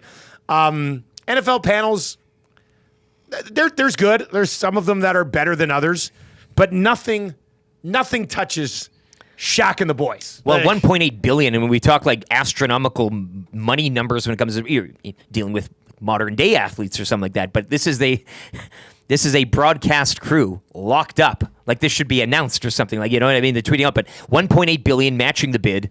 It just goes to show how good they are and how popular it's become. But I love the sweepstakes, like matching the bid. $1.8 billion. $1.8 billion. This isn't for an athlete or player today. This is for Shaq, Chuck, and I love it. And it speaks to, again, the NBA and where they've kind of come from and where they are today. But in terms of just, again, we all like to hate the media and panels, and you can all have your thoughts and set opinions on them. But I think this one on TNT has been one that even a basketball fan, a non-basketball fan, would find quite entertaining. So. Yeah, even if I didn't watch the game that they were working, you don't need to know anything. I would just hop on after and watch the panel. Like $1.8 billion well spent, I would say. They were that entertaining to me. Yeah. And just the moments that, like, Shaq falling out of his chair, tripping, like all of these things, all these viral moments that it produces, aside from the sport. Money well spent. TNT has informed the NBA that it plans to matching right. It had matching rights on that deal. But if they match, then they ought to, like, is that, or now Amazon balls in your court? Like, I want this going. I want an auction. Well, I think NBA got their deal with Amazon and then had to go to TNT, say it's $1.8 billion if you want it. Yeah. Now, if they didn't have the best panel in all of sports, do you think they match this? Like, do you think they're dropping the $1.8 billion on this just because they've got the best panel? And they know that everybody loves the panel, and they're like, you're the company that ripped apart Shaq and Chuck and the guys? Like, you read and heard all of the outcry when that the broke. thing. And so how do you... And this kind of creeps into the situation we're talking about today here, right? And when you hear all that noise, well, what do you do? Do you just ignore it or do you act? And they acted, so it's nice. $1.9 billion. Yeah, it's amazing. So ESPN, NBC, and TNT, in this article it said Amazon or TNT, but will also pay an additional $2.2 billion for 11 years of the WNBA. So the WNBA hauling in $2.2 billion over 11 years. That's got to bump up the salaries in the WNBA by a significant margin, shouldn't it? Broadcast deals, man, especially for a league where it's at, not really in its infancy, but kind of rising right now. A hell of a boon, hell of an injection. We'll have to dive into that at some point. Yeah, very, very impressive. Anyway, that's good. TNT apparently deciding to match the $1.8 billion to keep that panel in business, the best in the biz, and you got to like that. That's good. Brought to you by the Italian Center Shop. Massimo's Italian Sausage. Right now, gluten-free, locally made with Alberta pork using traditional recipes, available both hot and mild. Add some Italian flair to your next barbecue at the Italian Center Shop. All right, lots of reaction. Continue to roll in your weekly rankings of power. Are you pretty much almost ready for those? Whenever you want. Okay, we'll get to those in just a second. Let's get to a few more text messages here.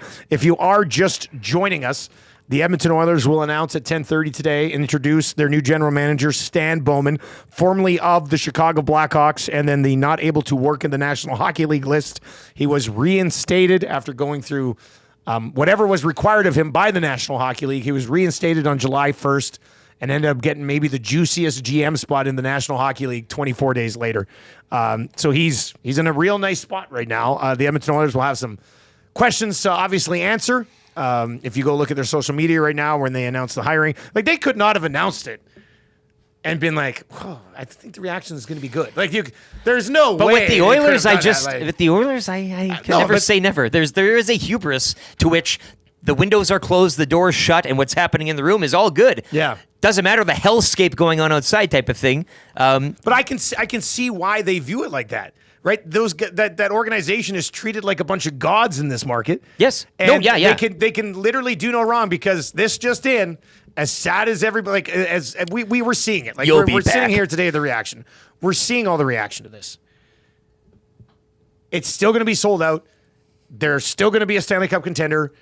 Like if you're wondering, like why would they do this? It's because they know it's not going to impact their bottom line. As angry as everybody will be and as many questions, as much stuff will get flung at them online, they're still the Edmonton Oilers. You're still going to pay $8,000 to sit in the lower bowl in a Stanley Cup final game next year, and that's why they can do this. Buy these shoes. That's why. Like buy these Chuck Taylors. It's just that's just it. That's why they do it. So I mean, maybe I shouldn't be surprised. I'm just very fascinated with what the conversation will be at the presser. Speaking today. of GMs, I think most fans, you can kind of, in terms of defining their opinion this morning, it's the Bill Zito photo from the Cup Finals. I think that's kind of... Yeah. My wife boldly claimed Renee's name tag last year at the Nasty Bash. I can see it in her eyes. She's going to do it again. See you boys on Friday. That's in for Vitamin J. I remember that last year. She was a hoot, too. They were a great couple. And she had the Renee name tag on. It was classic. Pauline Higgins messaged me this morning. She cannot come. She's got a DJing appointment, I guess. But she says, crack a pack or have a drink for me. Classic. What a legend, Pauline Higgins. I kind of wanted the husband to come. She was, her husband is hot. What a man, that guy is a stud. Fireman, too. What? Of Oh, course. yeah. Pauline Higgins is married to a hot They fireman. live a dream life down I there in wish. Nanton Way. All right, let's get into your weekly rankings of power. Power. Brought to you by the Ranch Golf and Country Club. Club. Book your next round at the Ranch. TheRanchGolf.com. Premier conditions, top-notch service, unmatched value. I was chatting with somebody who was at the EST Golf Classic, and they said that was one of the best shapes, like the shape of the course, like how good condition it was in. Yes. Said it was one of the best conditions they've seen for a course in a tournament play in a long time. And that was mid-heat wave here. Real nice conditions with the merman out at the Ranch. Who walked the entire day, no hat. I absolutely love Murray. Yeah. His golf show just continues to get better and better. But that's stupid. I mean, it's not healthy. How are you not wearing a hat in the sun and walking 18 holes? How are you not lying in a dark room for the next 2 days trying to recover? That's what, like he's Murray, back you're up not and being responsible. Opening the course the next day. You're not being responsible. All right, let's get to Lieutenant Eric's weekly rankings of power. What are you doing today, buddy? Well, we flex it in. Top 10 other people or objects that could have been Oilers GM. Oh, boy. All right, let's do it. Number 10. Atif. Oh, Atif for sure. He brings his own chair for crying out loud. You wouldn't even have to... the reaction to Atif, at least at Edmonton Sports Talk, would have been a lot different. Can you imagine the press release they tweeted out where deeply, and then it's just a picture of the ones he sends from late night in his kitchen with his glasses. Yeah, and then he gets up and they ask him, so what do you think about this job? And he has some sort of song ready to go. That'd be amazing. They're all songs. Every answer is a song. I think that would be great. Number 9. Peter Chiarelli. And stay with me here. Oh, boy. Draisaitl contract, right? He got did the last one. He I'm got just the saying, last if one you want a done. guy, if the town needs a hero to tie up that deal, maybe Pete's your guy. Number 8. Hunter the Lynx. Best mascot in the league. Wow, what a claim. Conditioned enough, right? Well, I think there's been a few polls out there, and certainly with the Cup run and as much as people got to see him. Yeah, I think, and again, taking the name Hunter off of Bill Hunter, who to himself was a wild man executive type of thing. I think Hunter would fit in great in the offices, keep meetings at a more of a little levity to meetings, right? Like, oh, look at these. He's a big cat. Number 7. Scotty Bowman. Scotty Bowman. He's 90 years old. Remember that one time when he went and he put his skates on and skated around with the cup? That was sweet. Oh, let's go. Yeah. Number 6. Yeah. Number 6, Keith Gretzky. Number 5. Rotating fan groups. And you know who you are out there. We all know the Twitter accounts and the handles and the podcasts and everything. I think we take the experts from this market and put them where they deserve to be, but on a rotation. So, like, for 2 months, you'll have this podcast. For the next 2 months, you'll have this guy. And then we can kind of judge as we go. I think that would be wildly entertaining. That would work out very well. And no controversies or anything really. No, of course not, no. Number 4. Gordon Bombay. Oh, Gordon Bombay. Now, there's a guy who, was dictated by the courts to be there. Yeah, but look at the journey that he went on from that to running a national remarkable. program pretty much, right? Pretty so he's got remarkable. the chops. Yeah. Number 3. Connor McDavid. Give it to Connor, player. You always hear about player coaches in sports. Why not a player GM? And wouldn't that be something too? Getting married. I mean, he's getting married. He's growing. He's getting into another stage of his life. Maybe adding an executive title next to him in the captaincy. It wouldn't be such a bad thing either. Number 2. Bob Stauffer. I'm surprised. Give it, Bob. I'm surprised he's this low. I'm disappointed. Number 1. Nobody. Great answer. This was trucking along just fine. And again, if Jeff Jackson, we all heard he didn't want to be the GM or he wasn't going to take the GM, then just, do you need one? Like, do you start the season and it's like, we got to make sure everybody has a GM? Yeah. I don't know. Invent, like. They did such a good job without a GM. It was fine. Nothing was wrong. Yeah, they did such a good job without a GM. All right, Lieutenant Eric's Weekly Rankings of Power brought to you by the Ranch Golf and Country Club. Make sure you swing on out there, see Murray and the crew. The Merman. Bones is in this. Not only did Murray walk 18 with no hat, he told me he did a 2-mile run before he got to the course. Of course. Murray's in phenomenal shape. No, yeah, he's joking.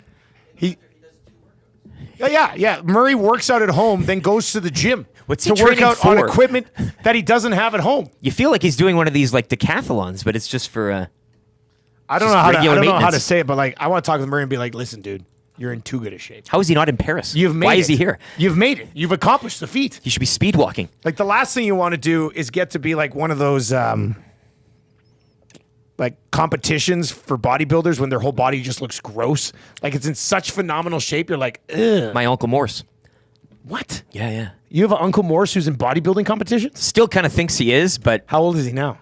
Father Time doesn't. Father Time takes no prisoners. Well, he's old, but you never get out of the game. But He's like still that in the was game. Wow. Oh yeah. Interesting. That's it's interesting, baby. That is interesting, isn't it? All right, 780-218-9999. This text is in today. First text they've ever sent in. I don't know if you just discovered us, but please tell your friends about Edmonton Sports Talk, streaming live and static free every single day on TuneIn, on iHeart, and at edmontonsportstalk.com, and of course over here on YouTube. If you're watching on YouTube today and you've not yet subbed to the channel, we are trying to make a push towards 10,000 subs. So hammer the thumbs up for us as well. Give us a thumbs up, sub to the channel. We would appreciate it. Spency 5 cents, he says, Jeff Jackson is the biggest tease of all time. Come on, man. Just be the GM. Right? It is a bit of a tease. And even again, if you don't want to do it, just say you are. Nobody needs to know. Like, put the plaque on your door or whatever.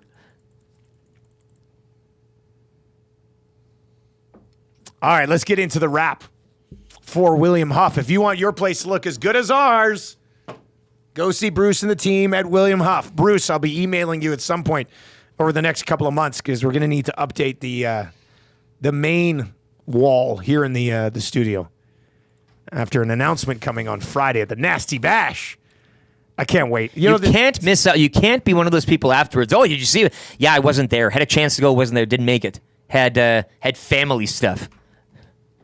No, you don't want the FOMO in this one. Let's get into it. What did we learn today? Patrice Bergeron's birthday, 39 years young. How did you learn that today? What a weird thing. Happy birthday, Patrice. All right, Patrice Bergeron's what else did we learn? Birthday today. Yeah, and you also mentioned the 4 home run game from Carlos Delgado way earlier on in hour number 1. And to which we learned, and I learned Sean Green also had the 4 home run game as well, 2002. Dodgers Sean Green, not Jays. Sean Green. That's right. Yeah. We learned that Stan Bowman will be the next general manager of the Edmonton Oilers. I think I said he was eligible to be reinstated on July 1st, but it was July 10th, wasn't it? 10th. It was July 10th. So he'd only been eligible to be hired for 2 weeks. Some people suggesting Bowman was making all these moves in the dark. He's been consulted the whole time. Again, somebody in the nasty chat. But what an amazing day this is today. Yeah, put on that hazmat suit. This is going to be a lot of fun. A lot of fun today here at Edmonton Sports Talk. We will get to your text of the day. Sound of the day today. Where oh, you know what? I think I know where we go for sound of the day today. And I think you said it kind of earlier on in the show. Let's see if I have it kicking around here. There we go.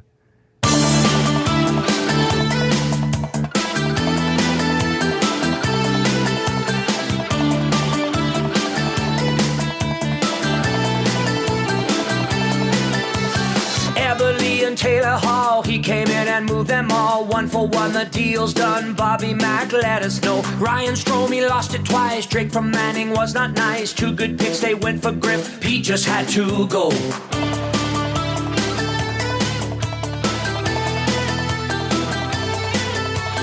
Eric Greiber buyout, what was that all about? Miko signed a 3-year deal, and my friends, that ain't no steal. Traded for Spooner, shoulda canned him sooner. Chris Russell, Lucic, no movement on their deals. Pete left a tire fire. Bobby Nix is searching for the perfect person. Pete left a tire fire. Now it's tough to do well when you're stuck in cap hell. Short and sweet. Bobby Mack, let us know. Bobby Mack, 1 for 1. Classic. 2 for 2. Absolute classic. We'll get to your text of the day in a second. Matty Wanek, the plan today is hang out at 10 o'clock. Okay, till the presser. 9 till presser. Okay. And then lawyer presser. Okay. Oh, yeah, sorry, I'm listening. 9 until 10:30. Press conferences at 10:30. Then we'll switch to Oil Stream. Okay, I think we probably ride that press conference out to 11 because I'm on a production call for TSN thing till 11, and then an extended oil stream today. Yeah, Tommy will drive in. Okay, Tommy will be driving back from the press conference. Be no shortage of reaction today. So oil stream will go from like 11 o'clock to 1 o'clock or however long we need to go today. The Edmonton Oilers have a new general manager, Stan Bowman. Jeff Jackson will be speaking in about an hour and 35 minutes. And we'll have that for you live on the Hangout, which is coming up. Mark Lanigan over on the Nasty Chat says, Bowman shouldn't be getting this type of job right away. He needs to earn it. Maybe an advisor or an assistant GM or something. Yeah, I mean, that was a great point I thought somebody made earlier. Like, I'm all for second chances, but like... Well, you said taking tickets somewhere. I mean, in a this sense. is right back to... And this is a better job than he had before he got banned. The best job in the league right now? Like, in terms of an executive and... What a way... Like you're with a Hawks team that was trending significantly downwards. And on the oil stream today, we'll have time. I mean, this news broke live during the show. On the oil stream today, I will certainly dive into his history as a general manager. Yeah, for sure. The work done. And we'll take a look at is that track record so brilliant that they decided to just deal with any sort of backlash that comes with the baggage here. But yeah, somebody made an interesting point earlier that like this is the greatest second chance of all time. You're going from not being allowed to work in the league 14 days ago to getting arguably the most coveted general manager spot in the entire National Hockey League right now. Somebody in the Paris Jewelers inbox mentioned if he's brought on as a scout or something else in that realm, a GM, you're managing you're groups of overseeing people, which pretty is much what everything you now, were. right? Yeah. So yeah. All right, text of the day today for A&W. If you want to chill today, why not go to A&W? Because you can chill twice as much for the same price. How about that? The new frozen A&W root beer. Most refreshing part, for a limited time, when you buy any size of a frozen A&W root beer, you get a second frozen A&W root beer for free. Double the flavor, double the chill, double the joy for one delicious price. Hurry in today. Offers valid for a limited time at A&W Brew Bar locations in Edmonton, St. Albert, Sherwood Park, and Devon. All right, comes down to this. EST legal analyst. I've got 3 here. We're narrowing it down to 3. EST legal analyst and guy who had to miss 3 days of work last week after cutting his toenails too short. EST legal analyst and guy who will hold the elevator door open as long as it takes for a ride-along buddy to come along. Or EST legal analyst and guy who sets up a merch booth outside of every courtroom that he's in. Merch booth for me. Oh, Tommy Rubella. I just want his court cases on the back like tour stops. Yeah. You know? Oh, yeah, on the the back. dates and the... Yeah. Yeah. Wildly entertaining. V versus B or whatever it is. The actual dates of everybody who's being sent to the electric chair. His percentage or whatever. Yeah, on the one side, that's just my death row inmates. Yeah, the Macramalla Law and Order tour. Yeah. You know? All right. That's it. Tommy Rubella. Rick, you got it? Rubella. EST legal analyst and guy who sets up a merch booth outside every courtroom that he is in. Gord over on the Nasty Chat. And hey, don't go anywhere. Turn on autoplay on YouTube. It'll take you right on over to the Hangout. Seems strange with Jackson being de facto GM to hire Bowman and welcome controversy. In saying that, no doubt he can do the job, and he was not criminally charged. Made a big mistake 10 years ago. Big Maple says, Stan's record means nothing if people are confident that JJ will be calling the shots. Well, and that comes back around to the whole conversation of why do you have to do have this a GM anyways? anyway? Yeah. Like, don't do it. Is Jeff Jackson just going to sit back and go, Stan Bowman, you make every single call. I don't need to approve on any of them. Or is he going to say, you do all the legwork, come to me and I'll give you the final word on if it's a go-ahead or not. And if that's the case, then why you hire a GM at all in any situation, let alone one that does come with baggage. I mean, that's not us making something up. There's baggage here, whether how much stock you put into that, what you believe in on second chances, what you believe on. Some of you might look at the initial situation and go, it doesn't matter. He knew that there was something happening in the organization, and they decided that they were going to put it on the back burner because they were trying to win a Stanley Cup. Some of you might look at it and go, well, that was a long time. Like, there's so many different ways to look at this. I think You fly a lot. It's not check-on baggage. This is the ones you have to weigh, and then they say that's too heavy. Yeah, it needs to go under the I thing. only take carry-on. Right. Carry-on That's baggage, but not bad. this ain't carry-on. This is a little more. No, this is one that you have to take to the secondary cart by yourself. But I can't get past the word fascinated. I'm fascinated to see what Jeff Jackson has to say when they announced this today at 10:30. Very interesting. Who was it? Who was the coach that? Oh, it was Babcock. Remember, Babcock got hired and then got let go because of backlash. I highly doubt that happens here. The others know exactly what's going to be happening. What a show. What an interesting twist today. Hangout coming up. We'll have coverage of the availability at 10:30 live right here on Edmonton Sports Talk, and extended oil stream today, breaking everything down as well. That's going to do it for us. It'll be draft day tomorrow as we'll get into movie prop draft. That should be a lot of fun. Scalding hot takes tomorrow as well. I'm coming for that day. Who's got the mitt? You got the mitt right now still. I got the pot holder. You got the mitt? Keeps that's right. Stays holstered a couple up weeks there. ago. Congratulations on that, Trev. All right, for YouTube, Trev and Lieutenant Eric, I'm Dustin Nielsen. Nielsen Show presented to you by South Fort Chevrolet. Employee pricing right now up to $18,000 off select models. Check it out at southfortchev.com. If you're on YouTube, turn on autoplay. It'll take you on over to the Hangout discussion coming up over there. And if you're listening on TuneIn or iHeart at EdmontonSportsTalk.com, small dose of Whale and the Wolf, and then the Hangout will begin very shortly. Have a great day and take it easy.